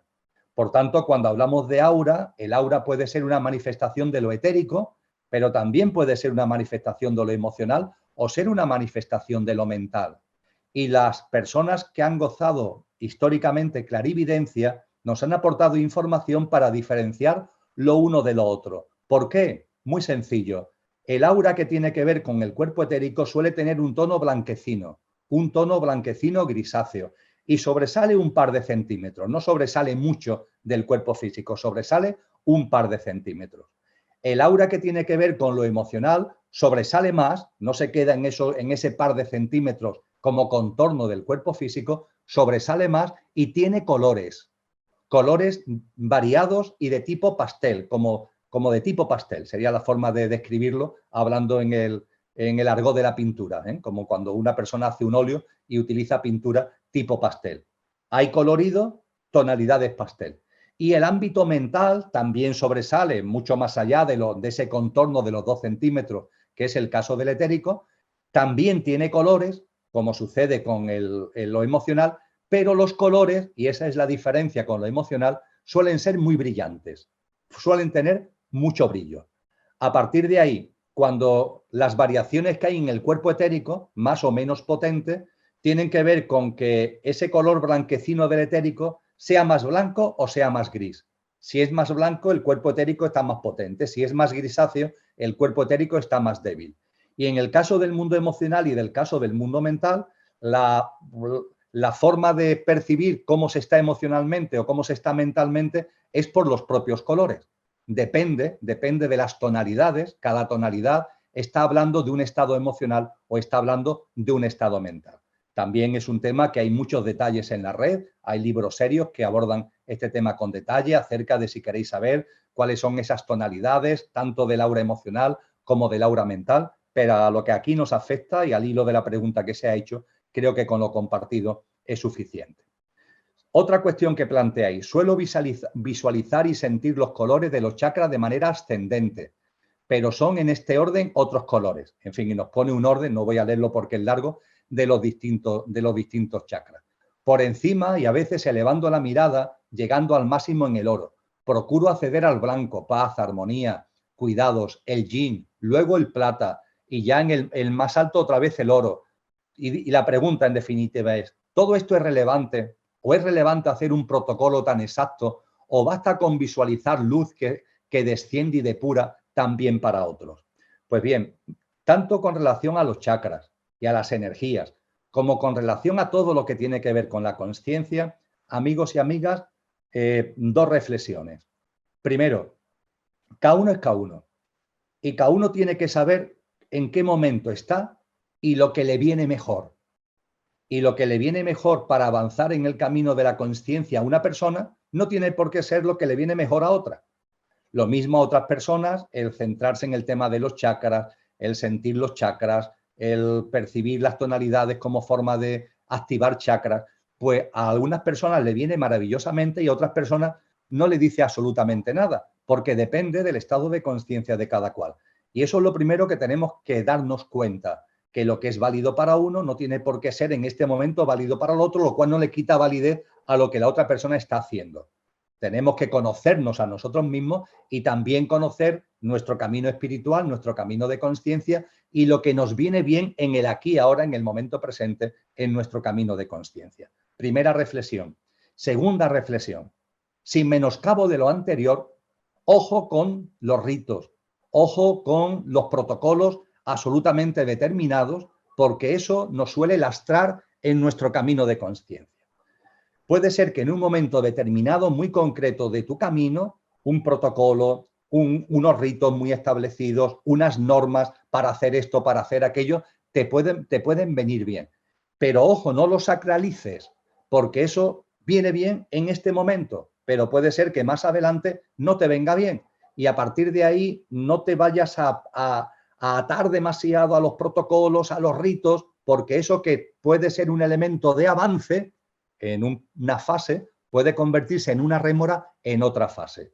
Pero claro, volvemos a lo de antes. Vamos a conocernos a nosotros mismos porque esto es algo que tiene que valorar cada uno consigo mismo. Yo no puedo hacer la valoración con relación a ti, ni tú hacer la valoración con relación a mí. Podemos hacer estas reflexiones que nos valen a todos, pero para que cada uno después se lo aplique a su propia vida y a su propia realidad. Y por fin, en el ámbito todavía de lo etérico, la última cuestión dice, ¿es correcto limpiar con muérdago los cuerpos etérico, astral, a la hora de ayudar a una persona que tiene miasmas o nudos en cuerpos sutiles con idea de dar más tiempo y resolver el nudo? ¿Y emplear filtros con péndulo hebreo que emitan información armónica? Pues más de lo mismo, amigos. Depende. Todo esto depende de cada uno. Depende del punto kilométrico, si me permitís la broma, el punto kilométrico del camino conciencial en el que cada uno esté. Lo que le puede venir bien a una persona en un momento concreto no tiene por qué venirle bien a otra persona que está en un momento concreto que está en otro punto kilométrico. Y tenemos que volver a cada uno, tenemos que empoderarnos, tenemos que mirarnos, tenemos que saber lo que nos conviene a cada uno. Hay personas que me dicen, bueno, Emilio, es que yo ya todo eso lo he dejado atrás. Tantos ritos, tantos cultos, tantas técnicas, todo eso lo he dejado atrás. Perfecto. Pero hay otras personas que están en esos ritos, en esos cultos, en esas prácticas, en esas técnicas. Bueno, posiblemente esa persona que ya lo ha soltado ha pasado por eso y precisamente como ha pasado por eso, ya lo ha soltado. Y no lo ha soltado porque sea algo inútil, no, sino porque le fue útil cuando correspondía. Y ya ahora pues no corresponde porque ya ha pasado por esa fase. Entonces, el respeto, la tolerancia, la empatía, la comprensión es fundamental, es fundamental. Y cada uno tiene que pasar todo por su propio filtro de conciencia. El supermercado espiritual está lleno de personas que leen, escuchan y todo lo que leen o escuchan lo quieren para ellas. Venga, pues de aquí y esto y aquello. Eso no sirve absolutamente para nada. Tú tienes que conocerte a ti mismo, tienes que saber realmente lo que te conviene en tu camino y a partir de ahí ser selectivo. Porque si haces esto y aquello, es como si no hicieras nada. Tienes que ser selectivo, tienes que conocerte y tienes que ser coherente a la hora de tu práctica de vida. Esta es la gran verdad, amigos y amigas. Pasamos al sexto bloque. Avances en la evolución consciencial, distorsiones emocionales y mentales, pandemias y relaciones con los demás. Hay una persona que pregunta o dice, ¿por qué a medida que voy parando, es decir, observando y observándome, me siento más cansada de mí y un poco harta de las coces emocionales que doy? Estar con los amigos y familia, todo es diferente. O cuando ya has pasado esa barrera de la consciencia, no importa lo anterior. Amigos, el camino de la consciencia es un camino que hay que desarrollar con perseverancia, como decíamos al principio, recordando ese término maravilloso que es la fe en su concepción y en su acepción real de pisto, pistei, de pisteo, pistis, del griego, compromiso, confianza y perseverancia. Confianza, compromiso y perseverancia. El camino espiritual es un camino de perseverancia. Y cuando se va avanzando en el camino espiritual, hay un momento que puede durar un tiempo, incluso bastante tiempo, en el que vivimos una especie de vaciamiento, una especie de bajón. ¿Por qué? Porque sin darnos cuenta, en nuestro camino de consciencia, lo que antes nos importaba nos está dejando de importar. Porque lo que antes nos interesaba nos está dejando de interesar. Vamos poco a poco dejando a un lado la personalidad. Cada vez nos identificamos menos con la personalidad. Y todo lo que eran los gustos, los intereses de esa personalidad, poco a poco, pues nos dejan de apetecer y nos dejan de interesar. Se cambia el sistema de referencias. Y el problema es que todavía no hemos llegado al siguiente sistema de referencias que tienen que ver con la consciencia. Dicho más claramente, en el camino consciencial hay un punto que es de tránsito, de transición. Y en esa transición puede producirse lo que esta persona gentilmente, amablemente ha compartido con nosotros, incluso de un cierto cansancio de mí, porque sí, ya hay un cansancio de tu personalidad, la forma de relacionarte con los demás, lo que antes te interesaba ya no te interesa, y todo eso puede ser que te desconcierte un poco. Eso y otras muchas cosas que cada uno podéis estar viviendo en estos momentos. Pero eso tiene que ver con esa fase de transición en la que nos encontramos. Me gusta compartir, porque creo que es un ejemplo que lo aclara lo suficiente, el ejemplo de Tarzán en la selva. Yo creo que todos sabemos quién es Tarzán, Tarzán de la selva. Y sabemos que Tarzán en las películas se desplaza por la selva con mucha rapidez.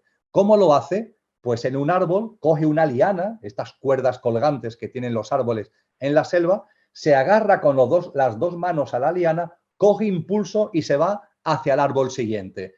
Cuando está llegando al árbol siguiente, ve una liana en el siguiente árbol, alarga la mano izquierda, coge la nueva liana del siguiente árbol y suelta la que traía del árbol anterior. Y se vuelve a coger a la nueva liana. Y con ese impulso va al siguiente árbol y en el siguiente árbol vuelve a hacer lo mismo. Desplaza esta mano para coger la nueva liana y cuando la tiene cogida, suelta la anterior y se agarra para seguir con su impulso a la siguiente.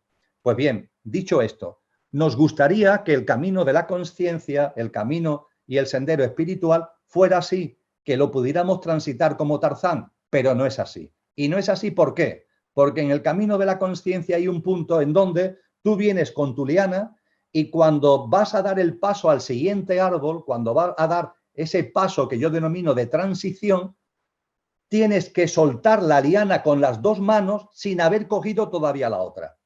Tarzán, hasta que no ha cogido esta, no suelta la anterior. En el mundo de la consciencia hay un punto que tienes que soltar lo viejo antes de que puedas coger lo nuevo.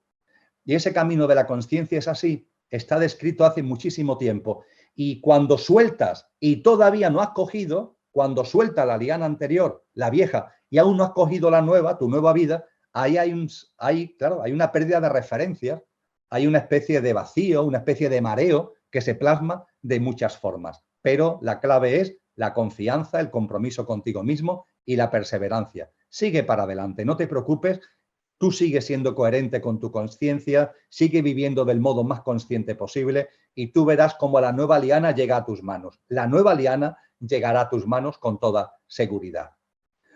¿Por qué la mente que estaba quietada, regresa más fuerte después de un revés de fortuna como si nunca lo hubiera callado? ¿Cómo regresar al camino de búsqueda interior? Lo hemos comentado antes con el ejemplo del monasterio. La mente en un momento determinado, la mente, las emociones pueden estar serenas, pueden estar acalladas, pero está el gimnasio de la vida. Y en el gimnasio de la vida ocurren circunstancias y lo que estaba calmado se vuelve a convertir en un torbellino. ¿Esto qué sentido tiene? Pues que sigas avanzando desde el punto de vista de tu gestión emocional y de tu gestión mental. Eso significa que tú tenías la capacidad para sosegar tu mundo emocional y mental ante un mar, navegando en un mar que estaba relativamente calmado. Pero en cuanto que el mar empieza a estar más brincado, ves que no, que el barco empieza a zozobrar y vuelves a tener problemas. ¿Eso qué es? Una oportunidad. Esto no es un problema, es una oportunidad. La vida está poniendo por delante unas circunstancias para que sigas fortaleciéndote, para que sigas incrementando tu estado de conciencia, para que te afiances más en ti mismo. Es una oportunidad de la vida para que cada vez tenga la capacidad de navegar por mares más encrespados sin por ello perder la calma y sin por ello perder tu centro. Porque el objetivo finalmente es ese, de que tengamos la capacidad de que nuestra esencia se haga presente y que se haga presente continuamente, no dependiendo de las circunstancias externas, sino que hayamos madurado espiritualmente lo suficiente como para que la esencia se haga presente independientemente de lo que pase en nuestro entorno. Y cuando suceden este tipo de cosas que se plantean en la pregunta, hay que entenderlo no como una mala noticia, sino como una buena noticia, porque son circunstancias de la vida que te ayudan a seguir avanzando, que te ayudan a seguir creciendo. Otra cuestión, al verificar en nuestra vida lo que realmente somos, nos acerca a nuestra esencia. ¿Cómo convivir con personas que viven desde el pequeño yo? Hay muchas preguntas que tienen que ver con esto, amigos y amigas. ¿Cómo convivir con personas que no están en mi estado de conciencia? ¿Cómo convivir con personas que están con una mirada de vida, por ejemplo, con el tema del COVID, con todo lo que estamos viviendo actualmente, más metida en el miedo, más enclaustrada en el miedo? La clave está, no me cansaré de repetirlo, en la empatía, en la comprensión, en el respeto, en la tolerancia y en la ternura. Seamos muy respetuosos, muy comprensivos, muy tolerantes, muy tiernos con relación a las personas que no ven las cosas como nosotros y que podemos percibir que están todavía muy anquilosados consciencialmente hablando. La vida de cada uno es como un autobús y en ese autobús el que siempre está eres tú, desde que naces, desde que encarnas y naces hasta que falleces y desencarnas. Tú eres el autobús, tú eres el conductor del autobús, tú eres el autobús mismo. Y a lo largo de la vida se están subiendo y bajando continuamente personas.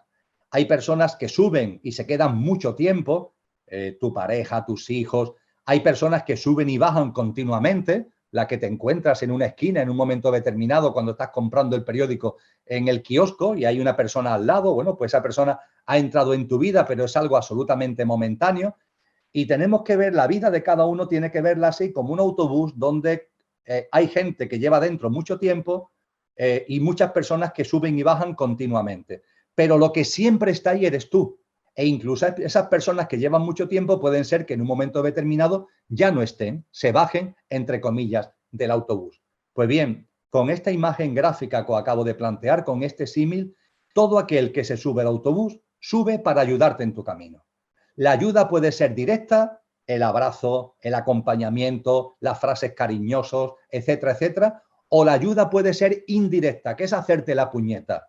Los hechos, las circunstancias, las personas de la vida que te hacen la puñeta, lo hacen también, forman parte también de la ayuda. Es la ayuda indirecta. Todo lo que entra y sube, todo el traqueteo que hay en tu autobús tiene que ver contigo. Y todo lo que sube, sube para ayudarte, directa o indirectamente. A partir de ahí, amigos y amigas, sabiendo esto, lo que ningún maestro nos ha llamado es al masoquismo. Es decir, cuando una persona se ha subido a tu vida, ha aportado lo que tiene que aportarte, aunque sea de una forma indirecta, haciéndote la puñeta, eso no significa que tú toda tu vida tengas que estar con esa persona. Es decir, que también hay que tener el discernimiento como para decir mi relación con esta persona ha terminado. Desde el respeto, desde el agradecimiento por lo que me ha enseñado, pero hasta aquí hemos llegado. Y eso se plantea educadamente y se plantea con tranquilidad. Tenemos que aplicar el discernimiento para darnos cuenta cuando la ayuda indirecta ya ha cumplido su papel y a partir de ahí, como no somos masoquistas, a ese hacernos la puñeta le decimos, ya está, hasta aquí ha llegado. Lo agradecemos, pero hasta aquí ha llegado. Esto tiene que ver con lo que me planteéis con relación también a la situación actual que vivimos, con relación al COVID. ¿Cómo se puede todo esto vivirlo en consciencia, con calma, con serenidad? Muy fácil, amigos y amigas, dándonos cuenta que la consciencia evoluciona como un tren. Es decir, un tren cómo avanza. Sobre dos raíles, ¿verdad? Sobre dos raíles. Pues a la conciencia le pasa lo mismo. La conciencia avanza sobre dos raíles. El raíl de la distopía y el raíl de la utopía.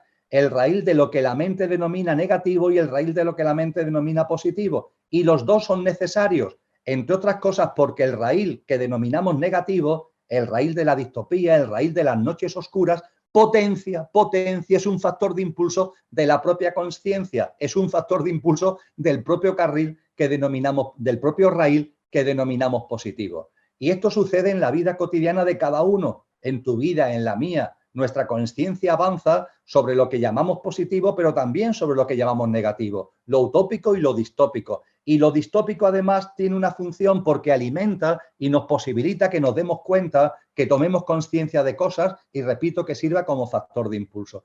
Y esto ocurre a nivel individual, a nivel personal y ocurre a nivel colectivo. Y es lo que está viviendo actualmente la humanidad. La humanidad está viviendo una utopía porque hay utopía en el mundo, aunque no salga en los informativos de los periódicos y de las televisiones. Hay utopía en el mundo. En el mundo hay mucho amor, en el mundo hay mucha compasión, en el mundo hay mucho acompañamiento, aunque no salga en las noticias. Y por supuesto que hay una gran distopía.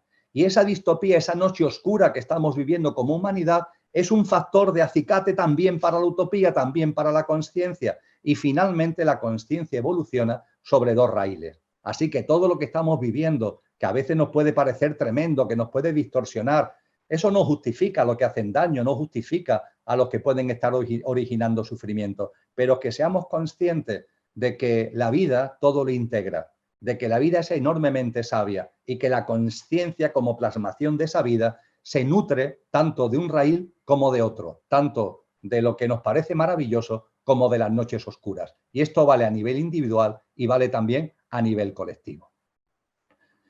Se nos pregunta por aquí también, ¿cómo encontrar lo extraordinario en todo lo que nos rodea?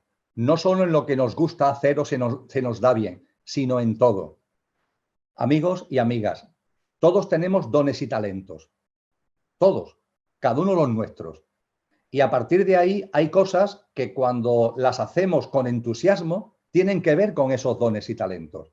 Y por supuesto en la vida hay cosas que nos llaman más la atención a unos o a otros. Pero eso no nos debe hacer olvidar que la vida íntegramente y en su totalidad y en cada uno de sus componentes es el milagro. Esto forma parte del camino de la consciencia. Eso forma parte de la confianza en la vida a la que me he referido ya varias veces esta tarde.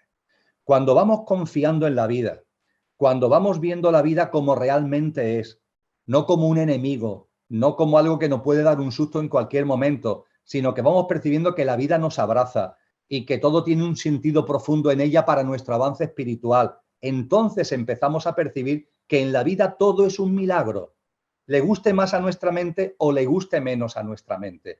Y vamos así aprendiendo que la vida tiene un sentido y que el sentido de la vida es nuestro propio sentido. Lo que me habéis oído hablar más de una vez. No busques el sentido de tu vida porque no lo vas a hallar nunca. Busca el sentido de la vida y cuando hayas hallado el sentido de la vida, encontrarás ahí el sentido de tu vida. Porque tu vida no tiene sentido si no es dentro del sentido de la vida. Y esa vida es la que nos abraza, es la vida que es un milagro y es una vida que permanentemente deberíamos tener los ojos como plato de asombro, de agradecimiento, de entusiasmo en la relación con ella. Sin embargo, pasamos los días como si esa vida no existiera, sin ser capaz de mirar al otro que está enfrente, sin ser capaz de mirar a ese animalito que tenemos cerca, a ese árbol con el que pasamos al lado cuando paseamos por la calle. Estamos tan ensimismados en nosotros mismos, tan identificados con nuestro pequeño yo, que no somos capaces de saborear ese milagro continuo que es la vida. El camino de la consciencia tiene que ver con todo esto. Siempre se habla del yoga como una herramienta con la que trabajar las perturbaciones de la mente y de otras técnicas milenarias como el Qigong. ¿Qué opinas? Pues estupendo, ya lo decíamos antes, que cada uno vea, calibre en su estado de consciencia, en su proceso, qué es lo que le puede venir mejor. Eso sí, amigos y amigas, el Qigong no se puede comparar con el yoga, todo hay que decirlo. Es decir, el yoga no son las posturas, no son los ejercicios. El yoga es una tradición espiritual profundísima, que es un camino de perfección perfectamente detallado por la vía de las experiencias de muchos hombres y de muchas mujeres, de muchos grandes hombres y de muchas grandes mujeres. El yoga tiene fases que son preliminares, después hay un yoga que se llama preparatorio, después hay un yoga que se llama superior. Todo eso constituye el denominado Raja Yoga. Los Yoga Sutras de Patanjali lo enseña estupendamente. Y todo eso es un camino espiritual, no es una técnica, no es un método, no, es una forma de vida que persigue finalmente tu autotransformación para que saque lo mejor de ti mismo al servicio de los demás. Porque cuando se va completando, cuando se va avanzando en el camino de transformación que supone el yoga, el objetivo no es que tú seas mejor o que tú te encuentres mejor, no. Ese objetivo hace tiempo que ha quedado atrás en el camino espiritual.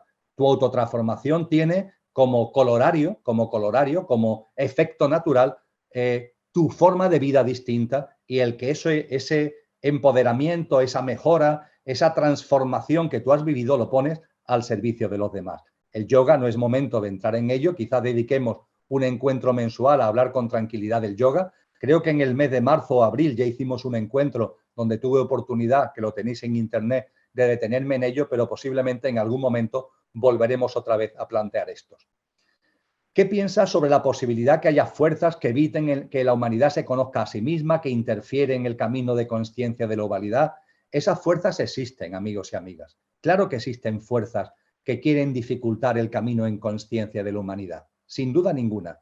Tienen que ver con la distopía a la que antes me refería, tienen que ver con acontecimientos distópicos a los que antes me refería, por más que esas noches oscuras también sean factor de acicate, factor de impulso de nuestro camino de consciencia. Pero en muchos casos, detrás de esas distopías están la mano de estas interferencias de personas, de entidades que quieren dificultar el camino en consciencia de la humanidad. Pero siendo esto así, dos reflexiones. La primera, nada pueden con nuestra esencia. La esencia, lo que realmente somos, puede y está por encima de cualquier interferencia que puedan hacer esas entidades o esas personas. No tengáis ningún tipo de duda al respecto, porque esa esencia es radicalmente divina. Ahí está todo el poder, ahí está toda la sabiduría. Y no hay interferencia posible que eso lo tape. No hay interferencia posible que eso lo solape. No tener ningún tipo de dudas.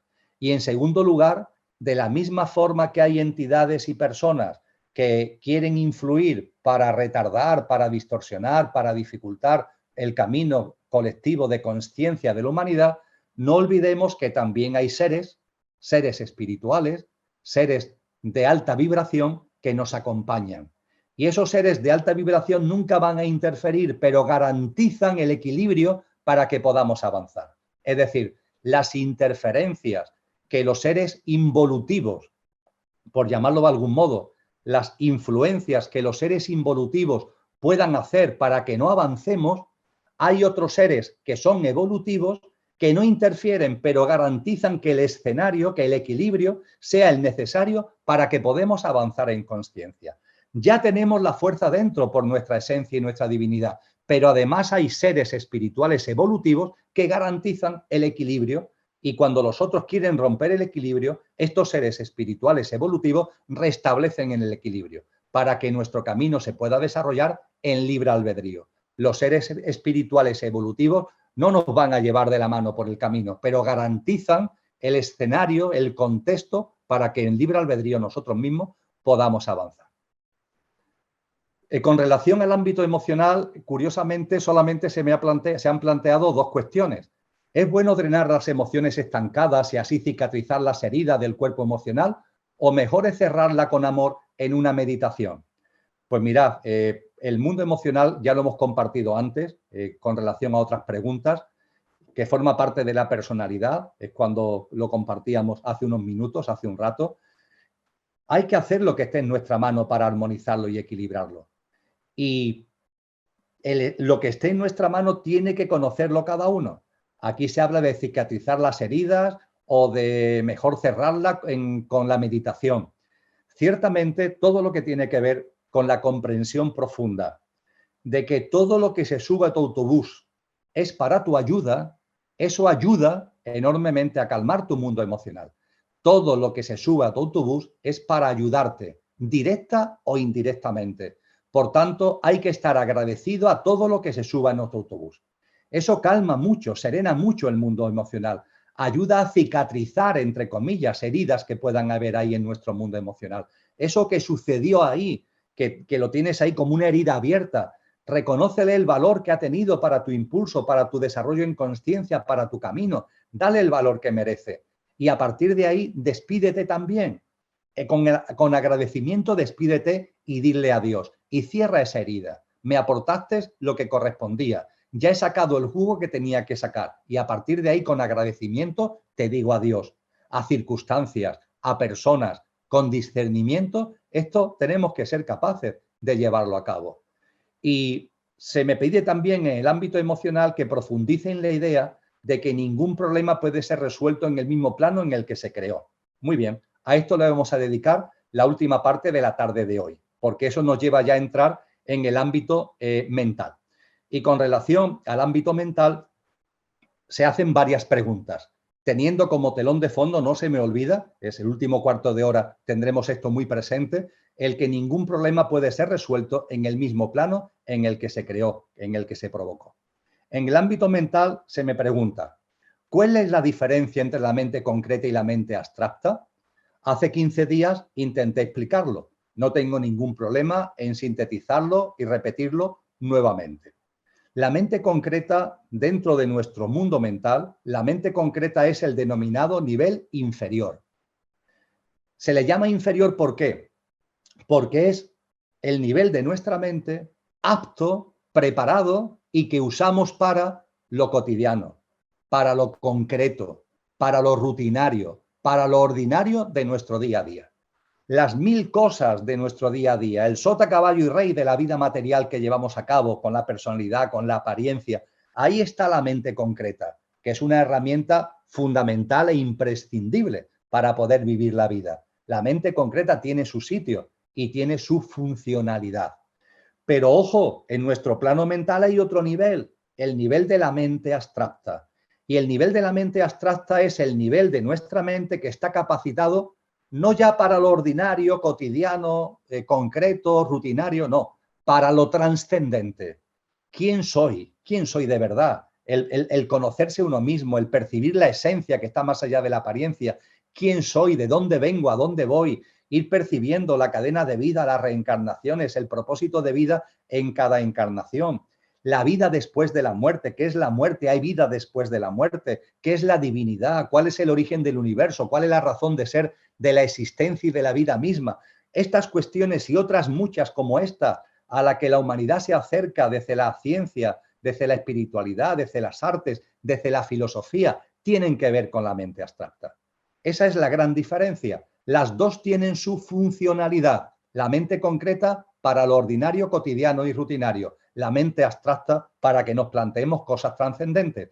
A partir de ahí tú mismo, porque hay personas que se pasan el día, las semanas, los meses, los años y toda su vida en modo mente concreta y no dan ninguna oportunidad de uso, no dan ningún uso a la mente abstracta porque están tan apegados a lo material que nunca se plantean cosas trascendentes.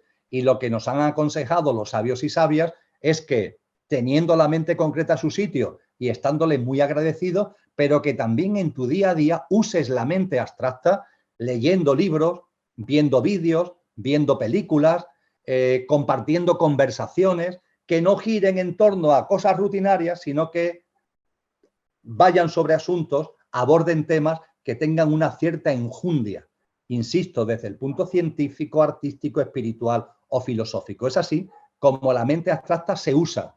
Y la mente abstracta, cuando se usa, crece.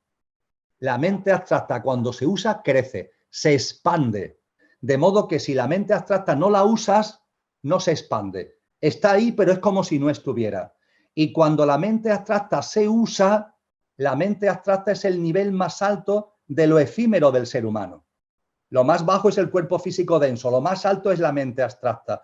Con lo que la mente abstracta, como veremos con más detenimiento en el encuentro mensual de diciembre, está en conexión con el yo superior. De modo y manera que cuando expandimos la mente abstracta, esa conexión con el yo superior se activa.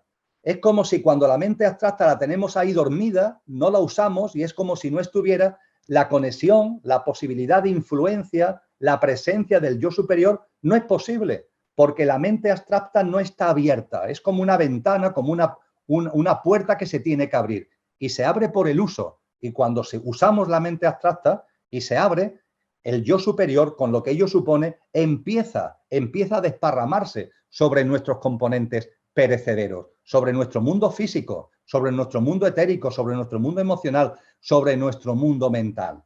Y esos son regalos que vamos percibiendo en nuestra vida, porque vamos viendo cómo gracias al uso y expansión de la mente abstracta, con esa conexión e interacción con el yo superior, nos va llegando el discernimiento.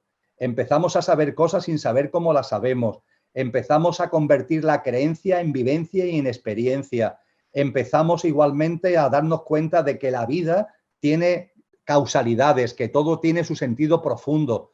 Empezamos a percibir lo que los cristianos denominan gracia, los orientales del hinduismo Shanti y los budistas Ananda, la felicidad incausada, una felicidad que no depende de circunstancias externas, sino que tienen que ver contigo mismo, porque es la felicidad como estado natural de nuestro verdadero ser. Regalos como eso van llegando al ser humano cuando usamos la mente abstracta, a través del uso se abre y esa apertura del uso permite que la conexión con el yo superior se haga activa, se haga efectiva y esa presencia cada vez mayor de nuestros atributos, de nuestras cualidades álmicas y espirituales se hagan presentes en nuestra vida. En nuestra mente inconsciente vienen cosas de otras vidas o tan solo de esta. ¿Tiene algo que ver esto con el inconsciente, con el cuerpo causal? Mirad, la mente concreta tiene 3 niveles.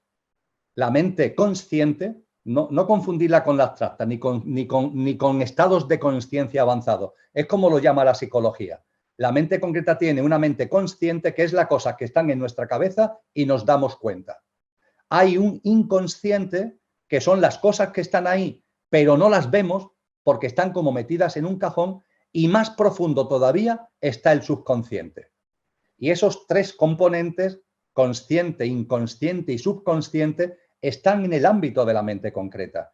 Y dentro del inconsciente, la psicología nos ha ayudado a darnos cuenta de que hay un inconsciente individual, cosas de tu vida que han influido en ti, que siguen influyendo en ti, pero que están como escondidas y no ves, pero siguen influyendo en tu vida, aunque no las veas, y el inconsciente colectivo, que es un inconsciente por los paradigmas, por las pautas, por las visiones de la vida, que tú no sabes que están influyendo en ti, pero es la sociedad en su conjunto lo que de alguna manera te está influyendo en tu vida y tú no eres consciente de que hasta qué punto esos paradigmas, esas pautas, esa visión de la sociedad la has hecho tuya y lo considera como tuyo cuando realmente no es tuyo, sino que es algo que viene del exterior. Todo esto, amigos y amigas, tienen que ver con la mente concreta fundamentalmente. Y otra cosa es la mente abstracta. Y el recuerdo de vidas pasadas va poniéndose de manifiesto en la medida en que vamos expandiendo la mente abstracta y la presencia de nuestro yo superior se va plasmando en nuestra vida. Es así como va apareciendo el recuerdo de las vidas pasadas, que es un siddhis de esos de los que hablé anteriormente, dentro de los 25 que recoge Patanjali en sus Yoga Sutras. Es un siddhi, es una capacidad durmiente que se activa cuando vamos avanzando en la presencia de nuestra esencia. Y para esa presencia de nuestra esencia, el uso y la expansión de la mente abstracta es absolutamente ineludible. Y cuando esa presencia va haciéndose efectiva, vamos recordando vidas pasadas. También es verdad que sin que hayamos llegado a ese punto, a lo mejor, de recordar las vidas pasadas por la presencia de nuestra esencia en nuestra cotidianidad, también hay una reminiscencia, que es como le llaman los textos antiguos. En vosotros y en mí, recordemos más o menos vidas pasadas, hay una reminiscencia. Incluso las personas que no recuerdan nada de vidas pasadas, esas vidas están ahí y se pueden percibir a modo de reminiscencia. A veces por cosas que te gustan, a veces por cuestiones que te sorprenden porque esto lo has entendido cuando otras cosas no las entienden, porque determinados lugares te llaman más la atención y otros te llaman menos. Son reminiscencias que pueden tener que ver con esas vidas pasadas. Al decir que con las artes se expande también la mente abstracta, ¿te refiere a toda la disciplina del arte? Pintura, escultura, danza, música, bricolaje. En general, sí. En general, sí. Todas las artes sirven para desarrollar la mente abstracta. Todas las artes entendiéndola como artes creativas, todo lo que tiene que ver con la creación, todo lo que tiene que ver con el impulso de nuestra creatividad, no digamos ya cuando eso va ligado a la inspiración, que es un elemento fundamental de la creación artística, todo eso ayuda a desarrollar la mente abstracta. Dice, invitaste a preguntarte cómo diluir las borrascas emocionales mediante la mente abstracta. Pues bien, amigos y amigas, ha llegado el momento, en estos 10 minutillos que nos quedan, de abordar este asunto, porque tiene que ver también, con lo que fue el planteamiento de que un problema no puede ser resuelto desde el mismo plano en el que se provocó. Compartía hace 15 días el caso de una señora que su hijo ha fallecido. La mamá que fallece su hijo con 5 añitos. Esa persona queda destrozada por completo, totalmente rota. Y no se puede hablar con ella. La vida para ella ha dejado de tener sentido. Estamos en lo que hace 15 días denominábamos una tempestad emocional. ¿Qué hacemos con las tempestades emocionales? Lo decíamos hace 2 jueves. Se necesita duelo, es decir, tiempo, y la ayuda experta externa. Suele ser necesario tiempo, sin que haya un protocolo preestablecido de cuánto tiempo, y normalmente también es necesario una ayuda profesional, una ayuda experta externa. Terapeutas, psicólogos, psiquiatras, alguien que tenga conocimiento de causa y ayude a esa mamá que está pasando por ese dificilísimo trance. De esa manera, con el duelo, con el paso del tiempo y con esa ayuda externa, podemos conseguir, no siempre se consigue, pero podemos conseguir que la tempestad se convierta en borrasca. Y planteábamos entonces, ¿y qué hacemos con esa borrasca? Porque a esa señora el dolor no se le va a quitar nunca. La borrasca emocional no se le va a quitar tratándolo desde lo emocional. Como hay otras muchas borrascas emocionales que no vienen de tempestades, sino que aparecen en nuestra vida ya como borrascas y que a lo mejor empezamos a ir a un terapeuta, a un psicólogo y no terminan de desaparecer. La pregunta es ¿hasta cuándo? ¿Hasta cuándo voy a seguir dándole vuelta a lo emocional desde lo emocional? ¿Hasta cuándo voy a seguir tratando la borrasca emocional desde lo emocional? Y es ahí cuando aparece lo de que vete a otro plano. Un problema no puede ser resuelto desde el mismo plano en el que se provocó, como decía Einstein, decíamos hace 15 días. Vete al otro plano. ¿El otro plano cuál es? El mental. Pero dentro del mental no hablamos de la mente concreta, hablamos de la mente abstracta. Entonces, cuando esa señora, cuando esa mamá ha ido por el duelo, por la ayuda experta externa, ha ido pasando de la tempestad a la borrasca, pero sigue ahí con la borrasca, voy yo y le digo, ¿por qué no lees este libro?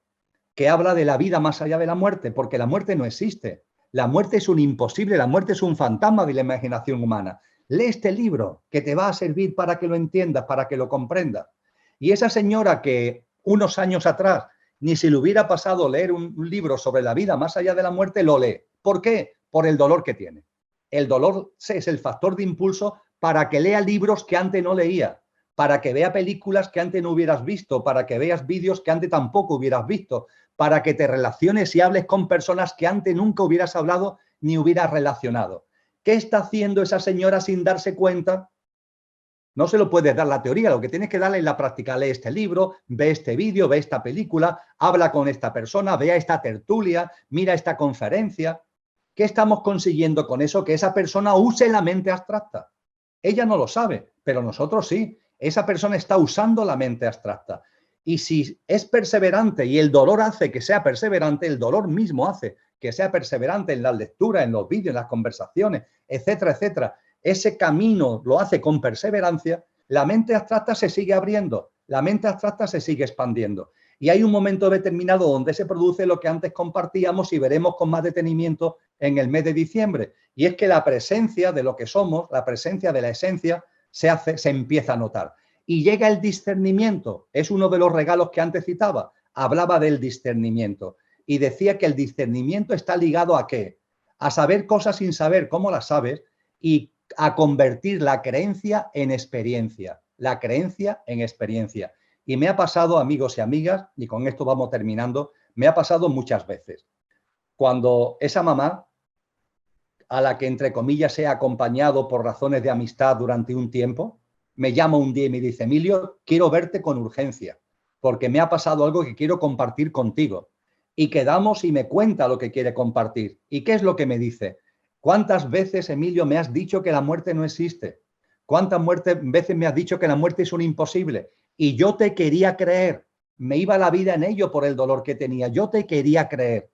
Pero es que ayer por la tarde me di cuenta, por eso te llamé, es que ahora lo veo. No es que tú me lo digas, no es que crea en lo que tú dices, es que lo he visto y no entiendo cómo antes no lo veía. Ahora he podido percibir claramente, me doy cuenta claramente que la vida es un continuo, que la vida no termina con la vida física. Ahora todo encaja, ahora lo entiendo estupendamente, lo tengo como una vivencia interior. ¿Qué es lo que me ha pasado?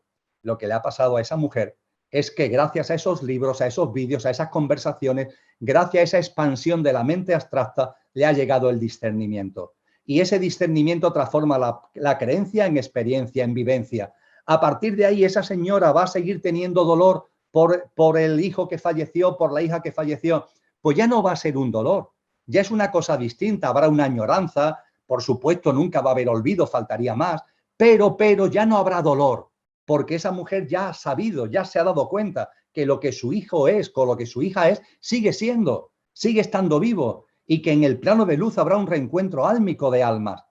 Y claro, eso hace que esa borrasca emocional que estaba ahí se atempere. Quedará la añoranza, por supuesto que sí, pero ese dolor ya no será ni a forma de tempestad, ni será a forma de borrasca. Esto es lo que significa ir a otro plano, y esto es lo que significa igualmente el cómo diluir las borrascas emocionales mediante la mente abstracta. Habéis planteado, amigos y amigas, otra serie de preguntas con relación al tránsito y a la reencarnación y con relación al plan de vida, alma y espíritu.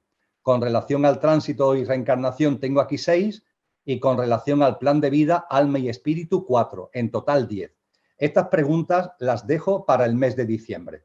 En el mes de diciembre vamos a hablar del yo superior y dentro del yo superior vamos a explicar, por supuesto, la diferencia entre espíritu y alma, lo que es cada uno, la interacción que hay entre ellos, y vamos a hablar con detenimiento de lo que es el alma individualizada que está encarnada en cada uno de nosotros, lo que son también las interrelaciones entre las almas, los pactos de amor entre almas, las denominadas almas gemelas, las almas grupales. Hablaremos también de las almas que hay en otros reinos de vida como en el mundo animal, pero todo eso que tiene que ver con el yo superior y en definitiva con nuestros componentes imperecederos, lo veremos con mucho sosiego, con mucha tranquilidad en el mes de diciembre. Si no me equivoco, es el jueves 3 de diciembre, cuando haré la exposición sobre estos temas que acabo de compartir con vosotros ahora, y 15 días después, el día 17, haremos el apartado de ruegos y preguntas, para las cuales además reservo estas 10 que he dejado hoy en el congelador. Muchas gracias por vuestra presencia, muchas gracias por vuestra asistencia. Es un placer compartir con vosotros y con vosotras estos encuentros mensuales y a seguir viviendo todos estos acontecimientos, amigos y amigas, con serenidad, con confianza y con conciencia. Es una noche oscura de la humanidad, pero es una noche oscura que sirve como factor de impulso hacia una nueva humanidad que, no lo olvidéis, ya late en vuestro corazón y ya brilla en vuestras almas. Un abrazo muy fuerte.